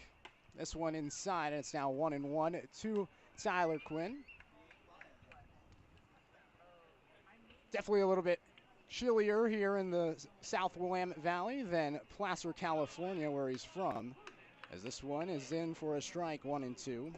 Went to Placer High School, was a top 10 catcher in the country coming out of high school, signed with the Ducks, and is still remaining in Mark Wazakowski's program. 1-2 to Quinn, skied in the air towards left field. Bobby Blanford has a good read under it. Comes in and makes the grab for out number 3. 3 up, 3 down. The Corvallis Knights go here in the top of the 7th. Hunter Dryden picks up 2 more strikeouts. He's up to 6 overall. We head to the bottom of the 7th. 1-0 the score. Knights leading here on the Drifters live stream. Take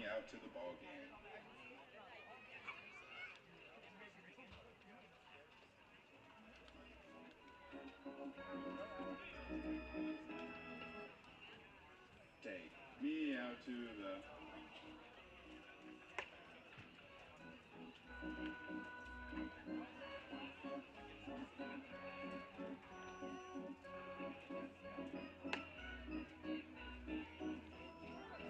for the Drifters.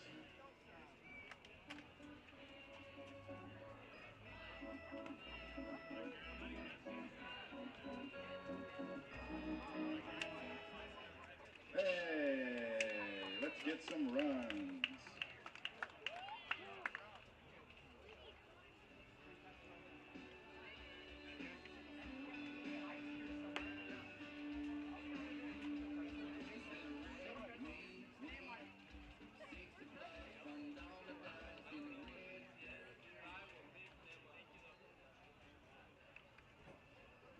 Leading off off the bottom of the 7th for Springfield, the first baseman, number 31, Charlie Updegrave. Bottom of the 7th inning, Charlie Updegrave coming up to the plate here in this 1-0 ball game as the first pitch from Luke Kovac. A little bit high, 1-0. Updegrave, Ryan Cooney, Jaden Shepard due up for the Springfield Drifters. Batters 5, 6, and 7. Updegrave fouls off the 1-0, and it's now 1-1 to the LC State product in Updegrave. Having a tough game today, 2 strikeouts swinging for Updegrave. Lefty on lefty battle here. Kovac winds the 1-1. Cut on and miss by Updegrave, 1-2. 3 hits today for the Springfield Drifters, but no runs. Just 1 hit and 1 run for the Corvallis Knights. It's been a pitching duel.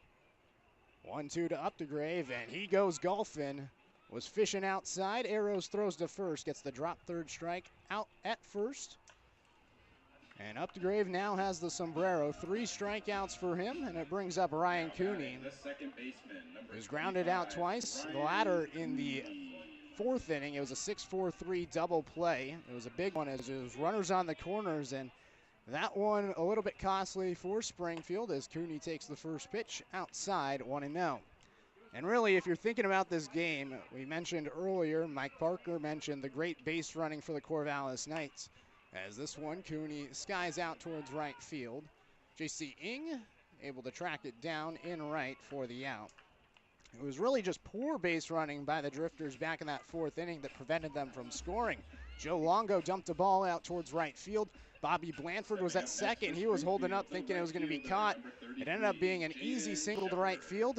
Blanford ended up at third instead of coming in to score, and Springfield was held scoreless as Jaden Shepard comes to the plate, lines it down the left field side. Cutting it off before it hits the line is Ethan Hott. Keeping it a single for Jaden Shepard. 2-out single for the Drifters, their 4th hit today. And the inning is extended here in the bottom of the 7th. 1-0 Knights leading. As it brings up Reed Kellum, the catcher. 2 ground outs to Ty Yukamoto, the shortstop. And he gets his first try at Luke Kovac. Starter for the Corvallis Knights, Jacob Wright. 5 innings pitched, 3 hits, 2 walks, 3 strikeouts, but all zeros on the board, and that's what Corvallis would love to see. First pitch to Reed Kellum, down and away, 1-0. Reed Kellum gets the start at catcher today. His last appearance was 4 days ago, a pinch hit at bat against Cowlitz. Had the start in the game prior to that, had a 1-for-4 effort with a double as they throw back to first, Shepard in there safely. Kellum's a guy that's been doing a little bit of homework here in this press box, has a Tuesday evening class, and really can't play in any Tuesday game as the 1-0 is in there for a strike on the outside part of the plate, 1-1. His class runs from 6 p.m. to 9 p.m. Pacific time. He's going to Tulane University, working towards his master's there, and so with that time crunch, he can't really play on any of those Tuesday games as he takes a strike from pitcher and Kovac, 2-1. Nonetheless, it's Wednesday, and so he gets the start behind the plate. A leader on this team heading into his senior season in New Orleans. 1-2, Kellum just gets a piece of it, fouls it back, 1-2. Runner at first and Shepard, 2 outs, 1-0, Corvallis leading. Springfield would love some offense here. Yesterday, it was a 3-2 walk-off victory for the Knights. The Drifters gave up 2 runs in the 9th inning, and that's been the trouble for Springfield. They've given up 12 earned runs in the last 4 games in innings 7 through 9. Kellum swings and misses, third strikeout for Kovac. And we now head to the 8th inning, just the 2-out single by Shepard. He's left stranded at first, no runs, no errors. Heading to the top of 8, 1-0, Corvallis leading here on the Drifters live stream.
Leading off the top of the eighth for Corvallis, the first baseman, number 16, Blake Avila.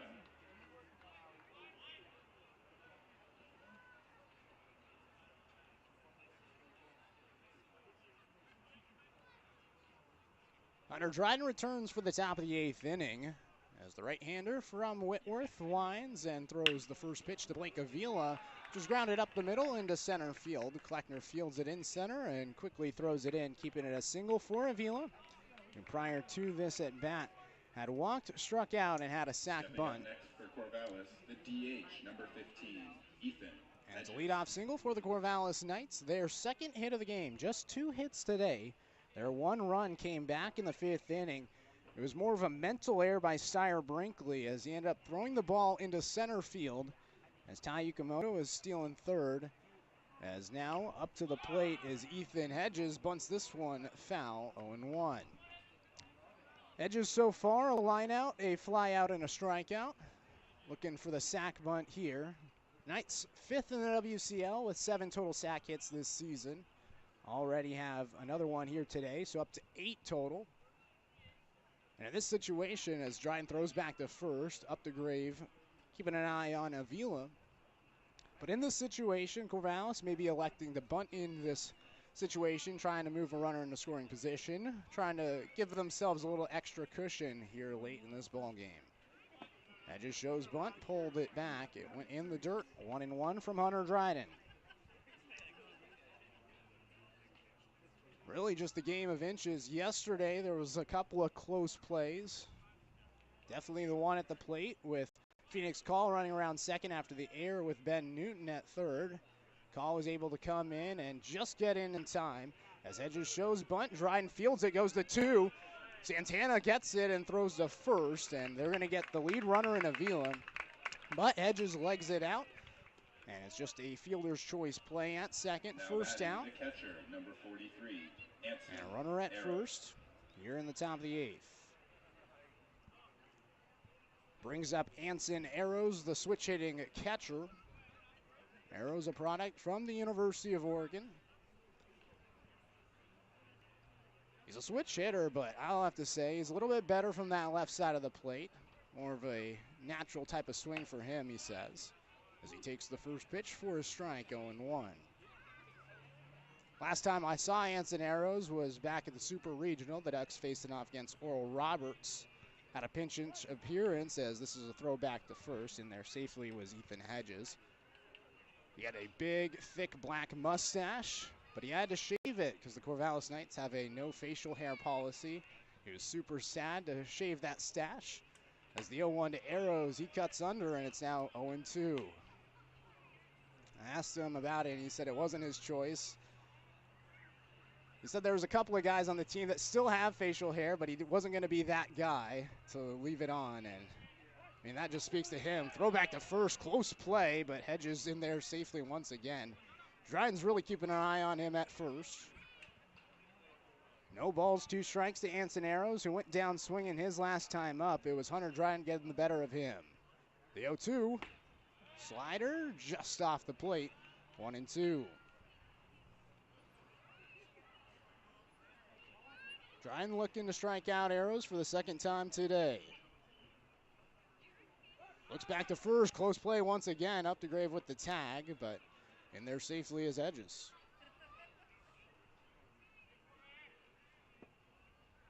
Dryden ready, 1 ball, 2 strikes, 1 out.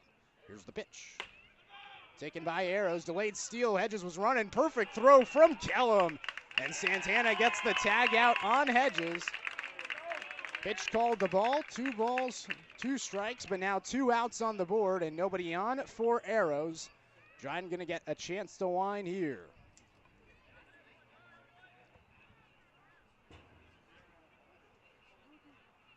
Wind has died down here in Springfield.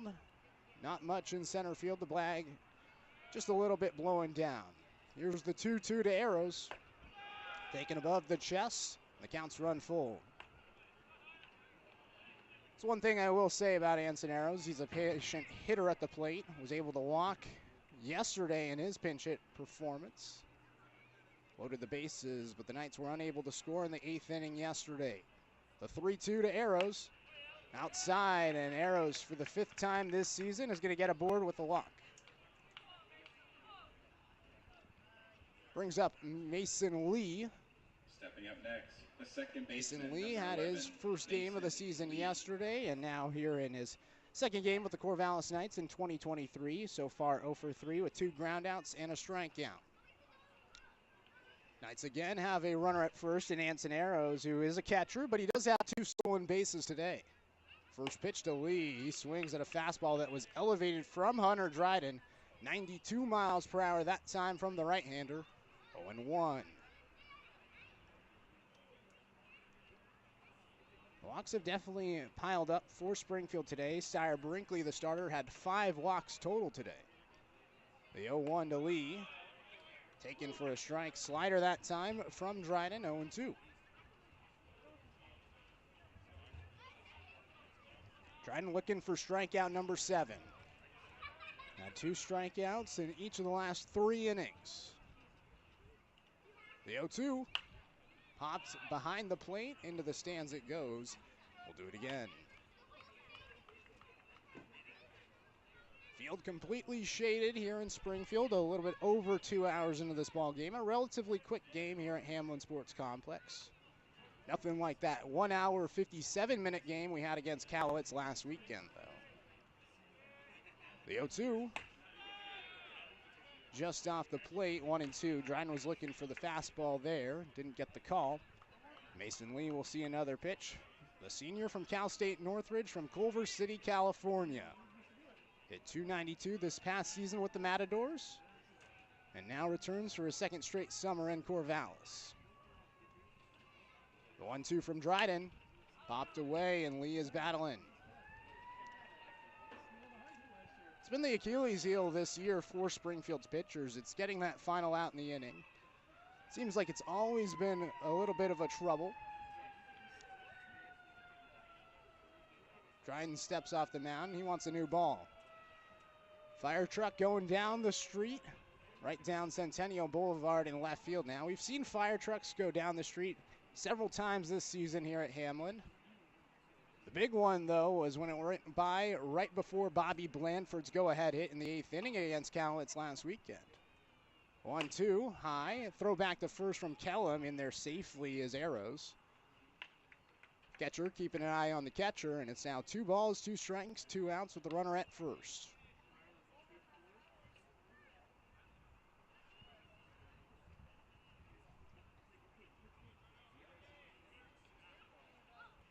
Dryden ready. Here's the 2-2. Ooh, inside, and it clipped Lee. He's heading to first.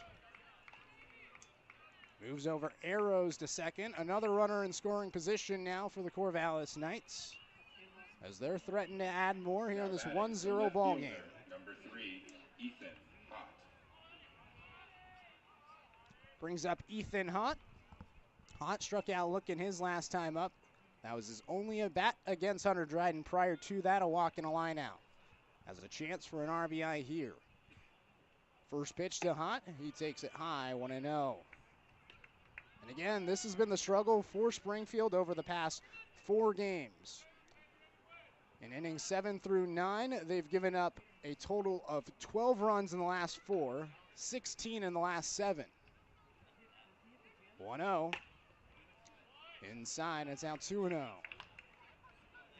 That's the thing. They've gotten good innings from their pitchers, especially their starters. Yesterday, it was Eli Holbert having a good outing. Prior to that, it was Bridger Holmes, who had 10 strikeouts through 7 innings, but the Drifters were unable to pull away with the victory against Cowlitz last weekend. As the 2-0 is high, and it's now 3-0. And again, it's just finding that final out and these later innings that has been the trouble for Springfield all season long. 3 balls, no strikes. We'll see if Ethan Hott gets the green light here. Pitch from Dryden. Inside, it's a 4-pitch walk to load the bases, and it brings up Phoenix Call.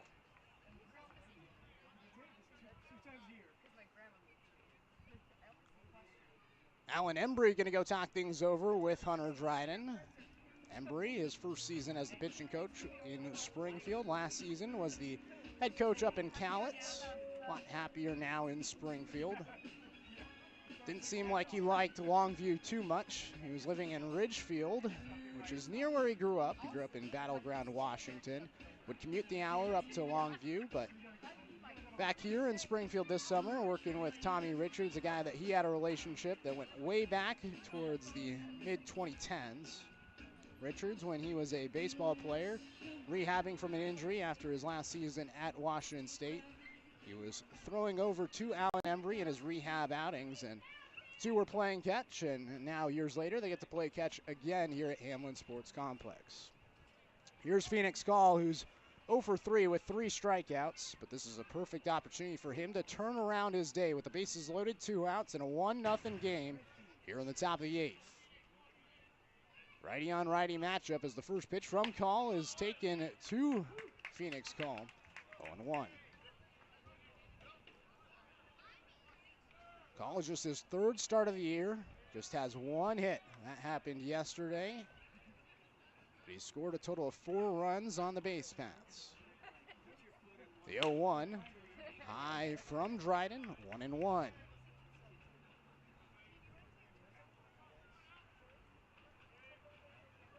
Just 1 RBI this season for Phoenix Call in his young Corvallis Knights career.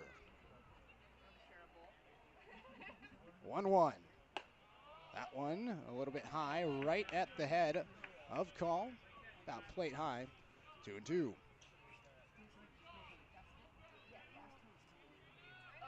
Right now, nobody warming up in the Springfield bullpen. They're leaving it up to Hunter Dryden, who has yet to give up a run.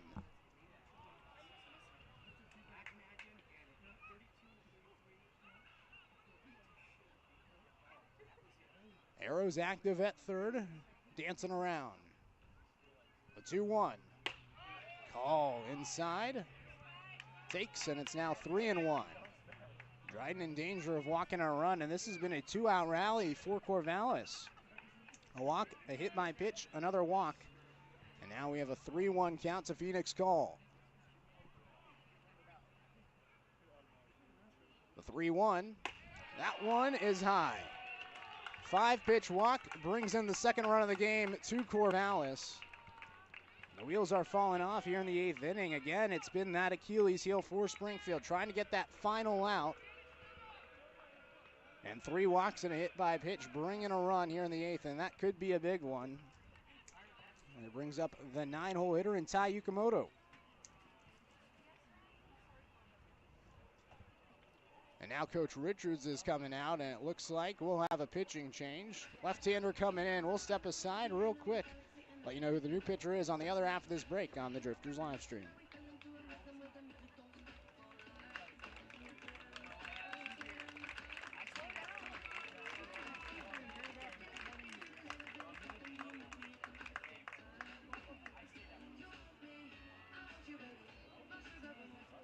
Now pitching for the Drifters, number 22, Jackson Coons.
pinch hitting for the Knights, number 20, Sam Stem.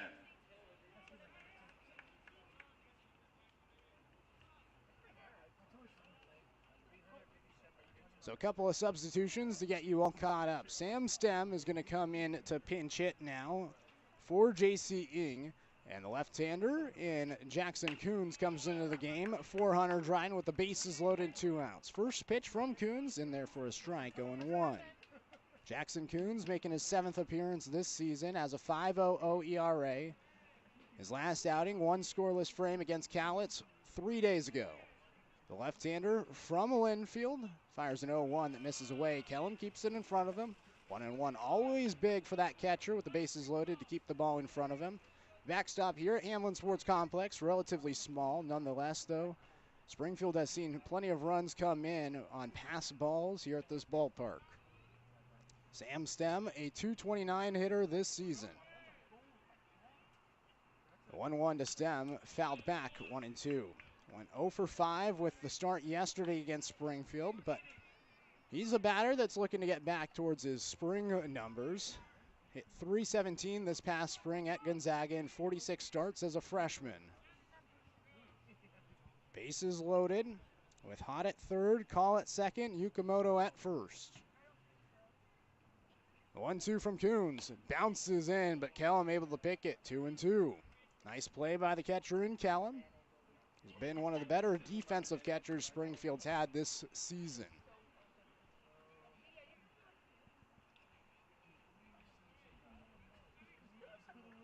Coons looks in and comes set at the waist. 2 balls, 2 strikes, 2 outs. The pitch bounces in again. Kellum just able to get his chest in front of it. Goes up the third base line. And now the count is full to pinch hitter and Sam Stem.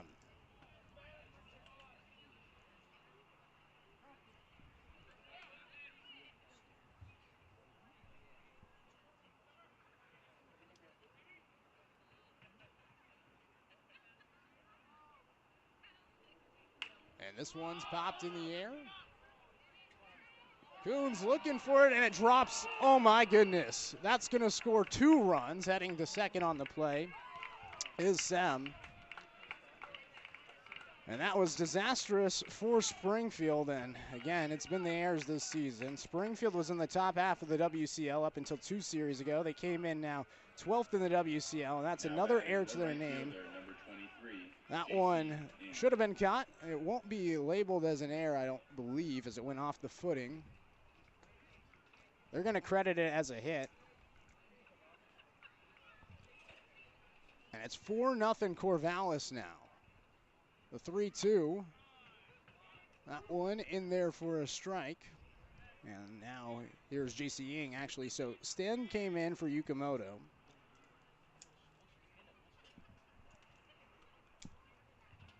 As now 3 runs have come in this inning. And this one is in there for a strike.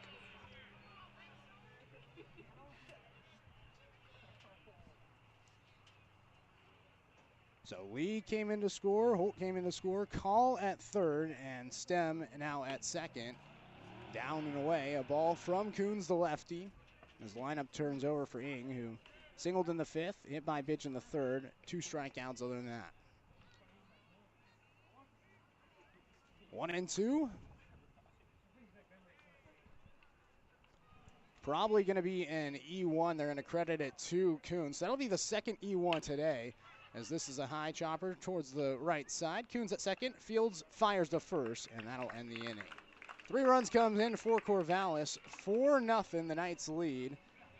A lot of walks. The air brings in a couple of more for Corvallis, and the defense again costs the Springfield. And again, it's that tough 8th inning where a majority of those runs have come in against the Drifters over the past 2 series plus. We get to the bottom of the 8th, 4-0 the score here on the Springfield Drifters live stream. Tonight's total attendance is 230. Thank you, Drifters fans, for coming out and showing your support.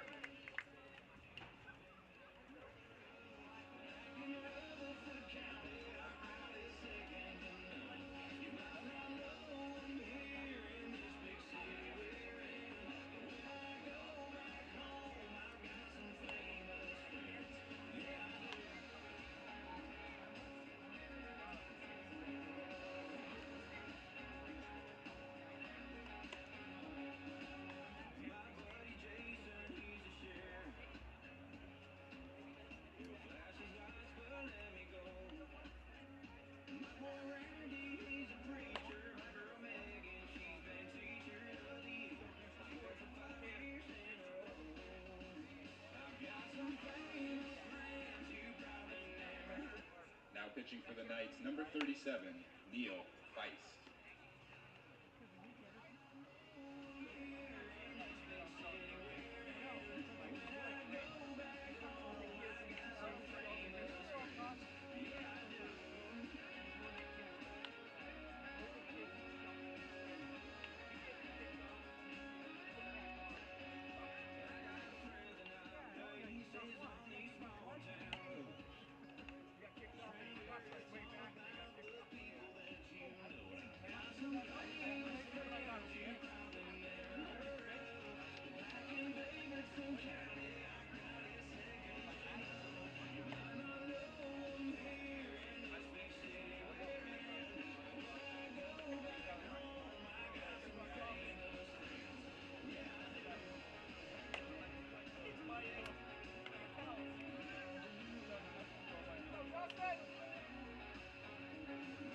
Leading off the bottom of the 8th for Springfield, the shortstop, number 7, Dawson Santana. Go, Doss!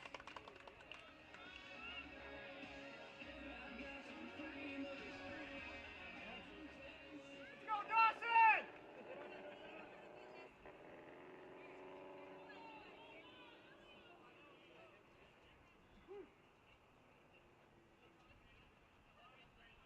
Dawson Santana will lead things off here in the bottom of the 8th inning as the first pitch to Santana is in there for a strike from the new pitcher, Neil Feist. The right-hander on the mound for the Corvallis Knights. 4-0 Corvallis with the lead after 3 runs came in the top of the 8th. Santana swings at the 0-1, lifts it in the air towards center field. J.C. Ing, now the center fielder, comes in and makes the catch. Couple of substitutions defensively. Ing now in center field, moving over from right field. Sam Stem, who came in and pinch hit in the last inning, he's now in right field. And then Phoenix Call moves the shortstop from center field. Call started at shortstop yesterday, so an infielder and outfielder for the Corvallis Knights this season. And here it's now 4-0 Corvallis with 1 out. And the leadoff man for Springfield, Cole Kleckner at the plate. Santana now 0 for 2 with a walk. Kleckner a half swing, grounded to the left side. Quinn cuts it off at third and throws the first to retire the speedy Kleckner. Quickly 2 are gone here in the bottom of the 8th inning. 4-0 Corvallis leading.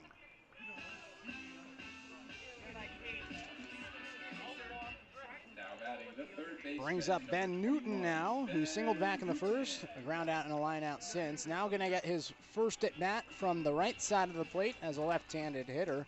Switch hitter that's seen his first 2 at bats on the left side of the plate as a right-handed hitter, with the pitchers in Luke Kovac and Jacob Wright.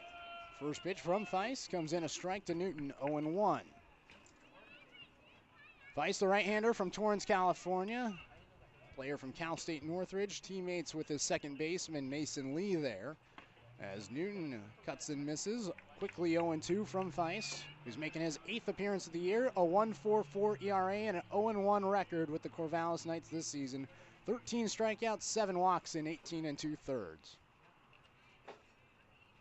No balls, 2 strikes. The pitch to Newton, popped in the air towards the left side of the field. Quinn near the dugout, slides, and he can't get to it. Ooh, tough play. Quinn and Arrows, the catcher, both banged into each other. Quinn seemed to be okay. Just a tough play right near that part of the backstop on the left side near the dugout that jets out. Nonetheless, a scary play, but Quinn's okay. And it's just a foul ball. No balls, 2 strikes, 2 outs.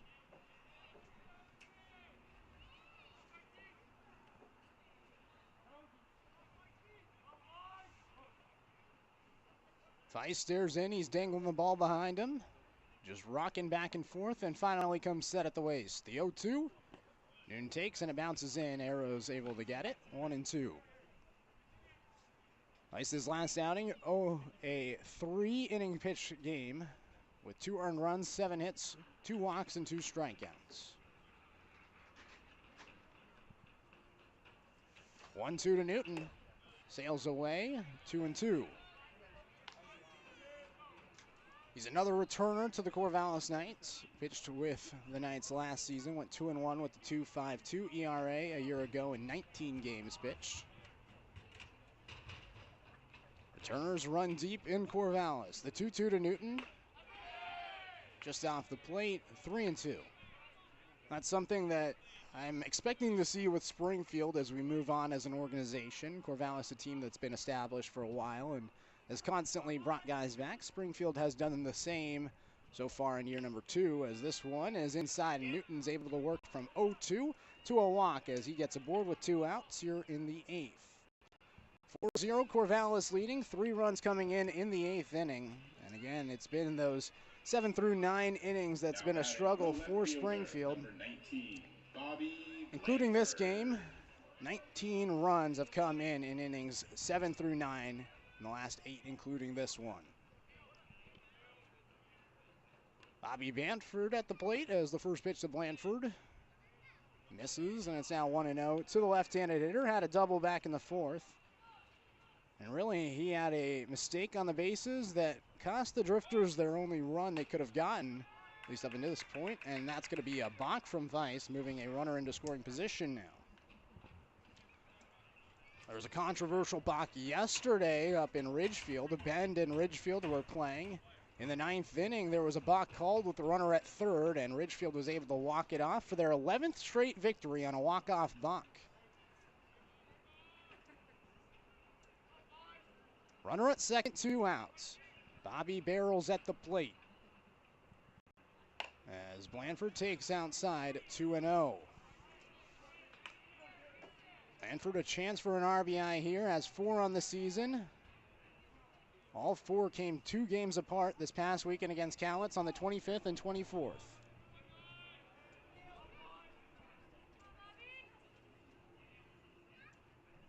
Two balls, no strikes. The pitch to Blanford. In there for a strike on the inside part of the plate, 2-1. 4 hits today for Springfield, just 2 for Corvallis. The Knights are leading. 2-1. Blanford grounds it foul, first base side, 2-2. Drifters again going back up to Corvallis tomorrow. We face it off against the Knights there.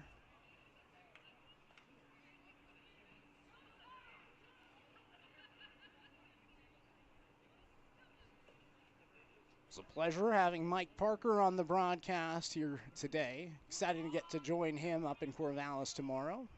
Obviously a legend in the broadcasting world, and it's super cool to get to be in the same booth as him as Bobby Blanford. It goes down swing and a strikeout for Feist, and that'll end the bottom of the 8th inning. Just the 2-out walk to Ben Newton.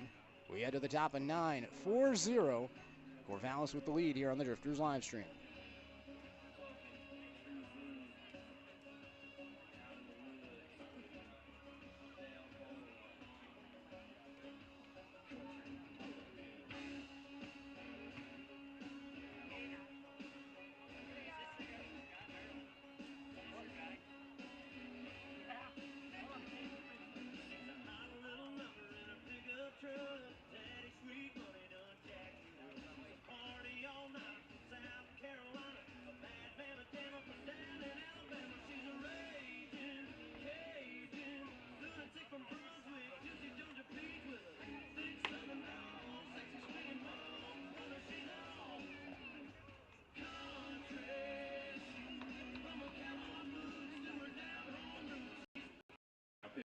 Springfield, number 45, Caden Alberghini. Go, Kaden.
cowboy boots to her down home roots, nothing but country.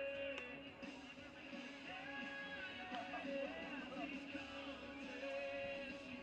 From her cowboy boots to her down home roots, she's country. Leading off the top of the ninth for the Knights, the third baseman, number 5, Tyler Quinn. Top of the ninth, Tyler Quinn going to be coming up to the plate for the Corvallis Knights. Going to be Tyler Quinn, Blake Avila, and Ethan Hedges due up for Corvallis here in the top of the ninth inning. 4-0, the Knights leading. 3 runs in the 8th inning. 2 were unearned.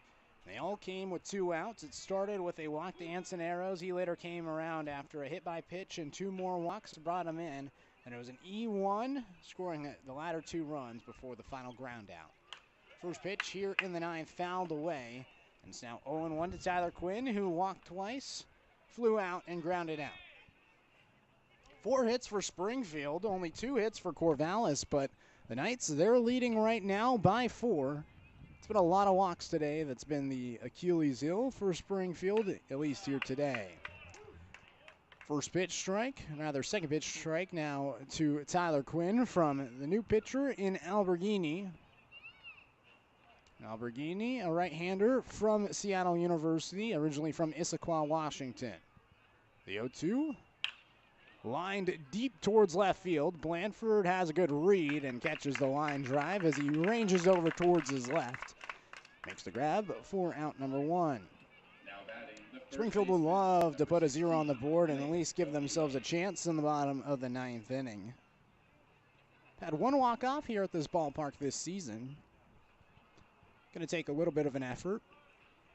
And brings up Blake Avila now. One of the 2 players with the hit today had that hit in the last inning. Led it off with a single before getting out on a fielder's choice play. As he takes a little low, 1-0.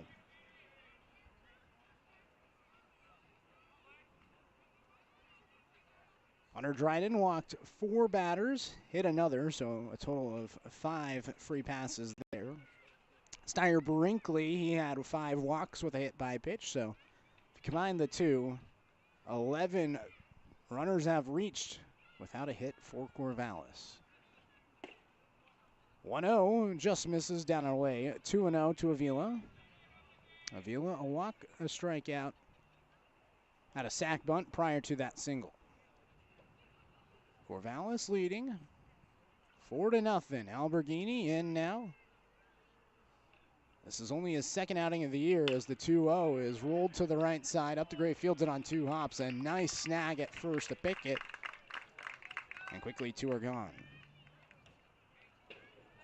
The one game that Alberghini threw in prior to this one was the one 2 weekends ago against the Portland Pickles. He pitched in that wild game that went 12 innings, 5+ hours. The sprinklers turned on before the lights shut off the game, and it's still yet to be resumed. Gotta think we're going to have maybe a couple of doubleheaders in that next series against Portland when they come down here to Hamlin Sports Complex. Here's Ethan Hodges as he fouls off the first pitch, 0-1. Hodges, a fielder's choice that he reached on last inning. Prior to that, a couple of flyouts and a strikeout. Stands in with 2 outs and nobody on. Alberghini looking for a 1-2-3 inning here in the top of the 9th. Springfield right now on the verge of going 500 for the first time this season. The 0-1 bounces in, 1-1. Last season, the Drifters were 17-37. In the first half of the year, they had only a total of 10 wins. So right now, they've matched their first half total from a year ago. But they're struggling right now. They've lost 7 of their last 10. They're just 3-7 overall during that stretch after starting the year 7-2. 1-1, fouled back, 1-2, and really the big thing has been the roster turnover. It was the first 2 weeks of the year with completely different players than the roster right now. A lot of the guys on the team weren't a part of the team then. They were still finding their way out towards Oregon, as it always is in the WCO in the first 2 weeks. A lot of temporary guys initially, and those temporary guys won Springfield a lot of the games. 1-2 popped in the air towards center field. Santana, the shortstop under it, makes the grab, and that'll be it 3 up, 3 down, the Knights go. We head to the bottom of 9. 4-0 the score. Knights leading. Springfield looking for a shot in the bottom of the 9th. I cut my brains with some rusty kitchen scissors. Screaming names till all the neighbors call it hard. I numb the pain, thinking steps of my living. Don't know what I did next, all I know I couldn't stop. Word got around to the butterflies and the Baptist. My mama's phone still ringing off the hook. I can hear her now saying she ain't gonna have it. No matter how you feel, it only matters how you look. Go and fix your makeup, girl, it's just a breakup running. Hide your crazy and start acting like a lady. 'Cause I'm afraid you better gotta keep it together even when you fall apart. But this ain't my mama's broken heart. Wish I could be just a little next to someone like a Kennedy when Kim loved without a flame. Easy to me to holding matches and fire trucks show up and there's nobody to take names. Can't get revenge and keep a spotless reputation. Sometimes revenge is a choice you gotta make. My mama's pain from the softest generation. So get a grip and bite your lip just to save a little face. Go and fix your makeup, girl, it's just Leading off the bottom of the 9th for the Drifters, the designated hitter, number 39, Joe Longo. Joe Longo coming to the plate. He'll be followed by Charlie Updegrave and Ryan Cooney. Neil Feist back on the mound for the Corvallis Knights. 4-0 the score as we get in the bottom of the 9th as the first pitch to Longo comes in a strike, 0-1. Joe Longo today has one of the 4 total hits for Springfield. That one came back in the 4th inning, grounded out to a double play before that, and then flew out to center field his last time up. The 0-1, he lines the ball deep towards right field. It gets down in the alleyway. Longo's digging for 2. It stops at the wall. Picking it up in center is Ing as he throws it in. And Joe Longo is going to get aboard with the double. Longo, his 3rd double of the season, and that's how Springfield gets things started here in the 9th inning.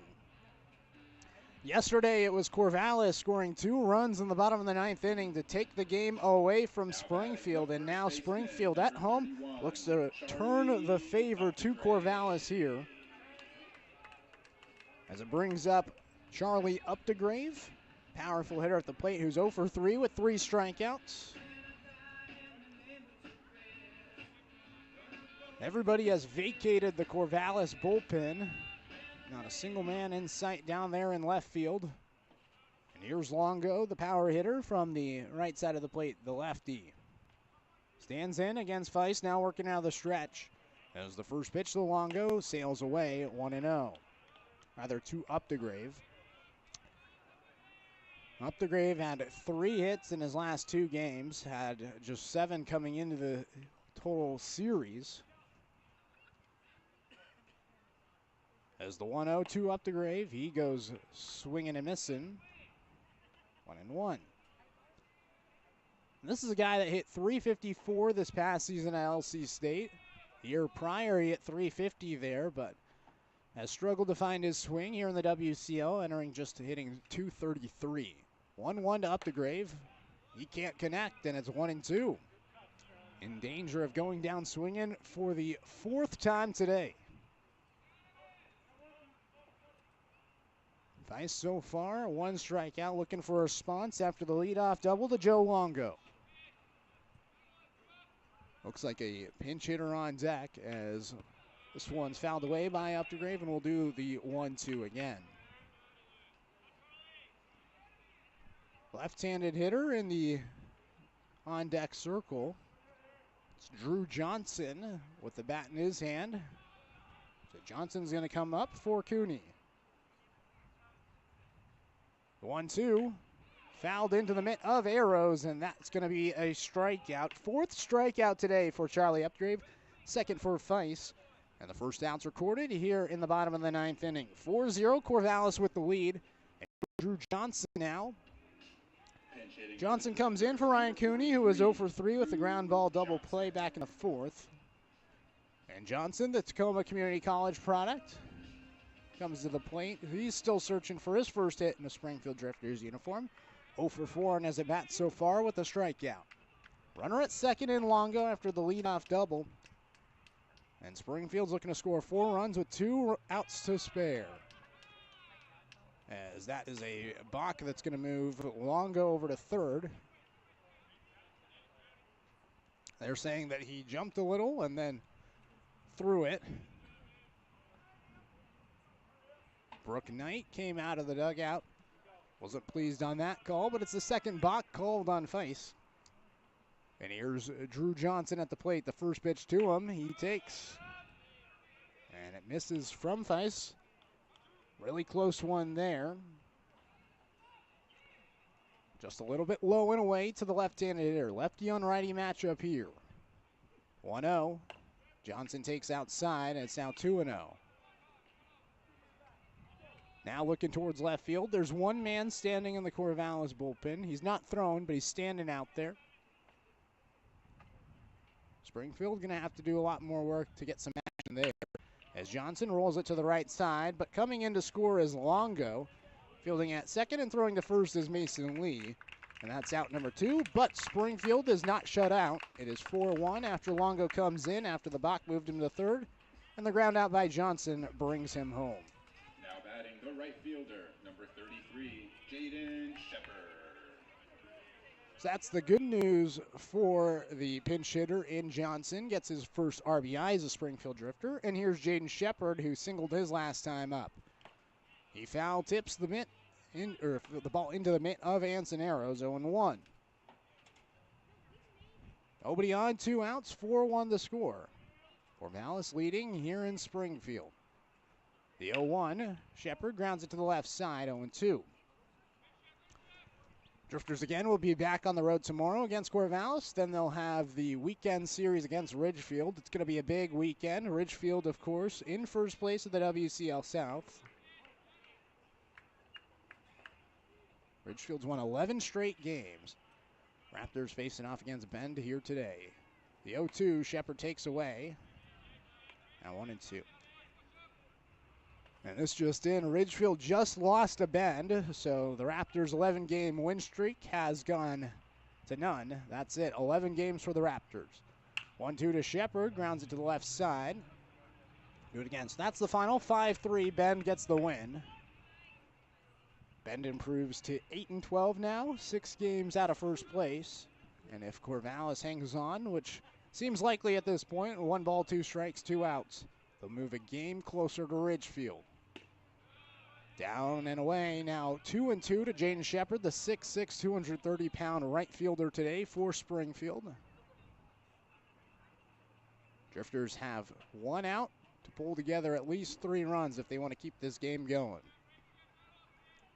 2-2 inside to Shepard, and now 3-2. Still some life for Springfield. Full count.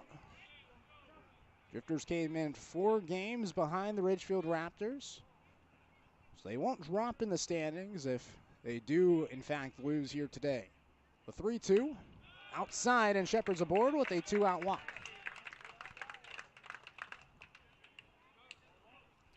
Extends the game, and it brings up Reed Kellum, the catcher. Have a pinch runner in Cooper Mullins now. Now batting the catcher, number 29, Reed Kellum. Reed Kellum, who's 0 for 3, struck out his last time up. And Cooper Mullins is at first in this 4-1 ball game.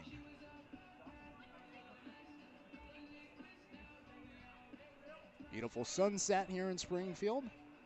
Starting to see the sun touch the trees out in right field. A bit darker skies above. 4-1 Corvallis with the lead. Springfield still has 1 out to work with. First pitch to Kellum, and he grounds it foul, third base side. Rocco Ferrari, the third base coach for the Drifters, bobbles it and throws it in. 0-1 Ferrari, a former baseball player at Northwest Nazarene. Originally played at Chemeketa before going the D2 route. Was with Corbin this past year as an assistant coach and now in Springfield. Taken away to Kellum, 1-1. Ferrari, a Springfield native, went to Thurston High School down the road. Happy to be back with his hometown team now. This team didn't exist when he grew up, and he played on a dirt field here at Hamlin Sports Complex. 1-1 to Kellum. Taken for a strike, 1-2. Drifters down to their final strike for the second time. Runner at first in Mullins.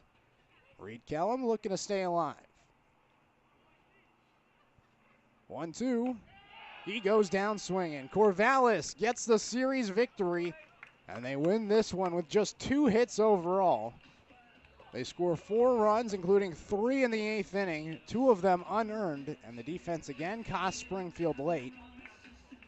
As it's the error, the second of 2, that cost the Drifters 2 more runs, and even with that, it would have been a little bit closer. But the Drifters lose by 3, just 1 run on 5 hits.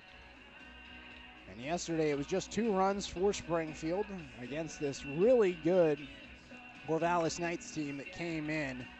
One of the top teams in the WCL in total ERA, 5th in the WCL in ERA, and 1st in batting average against.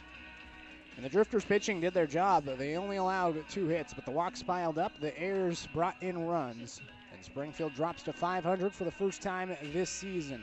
10-10 are the Drifters now. Corvallis improves to 13-7. The Knights now just 1 game out of first place, with Ridgefield losing today against Bend. The Raptors now 15-7 overall. Corvallis 13-7, so they're just a game behind with 2 wins Ridgefield has over the Knights, as the Knights have already played their non-league game. Ridgefield has not.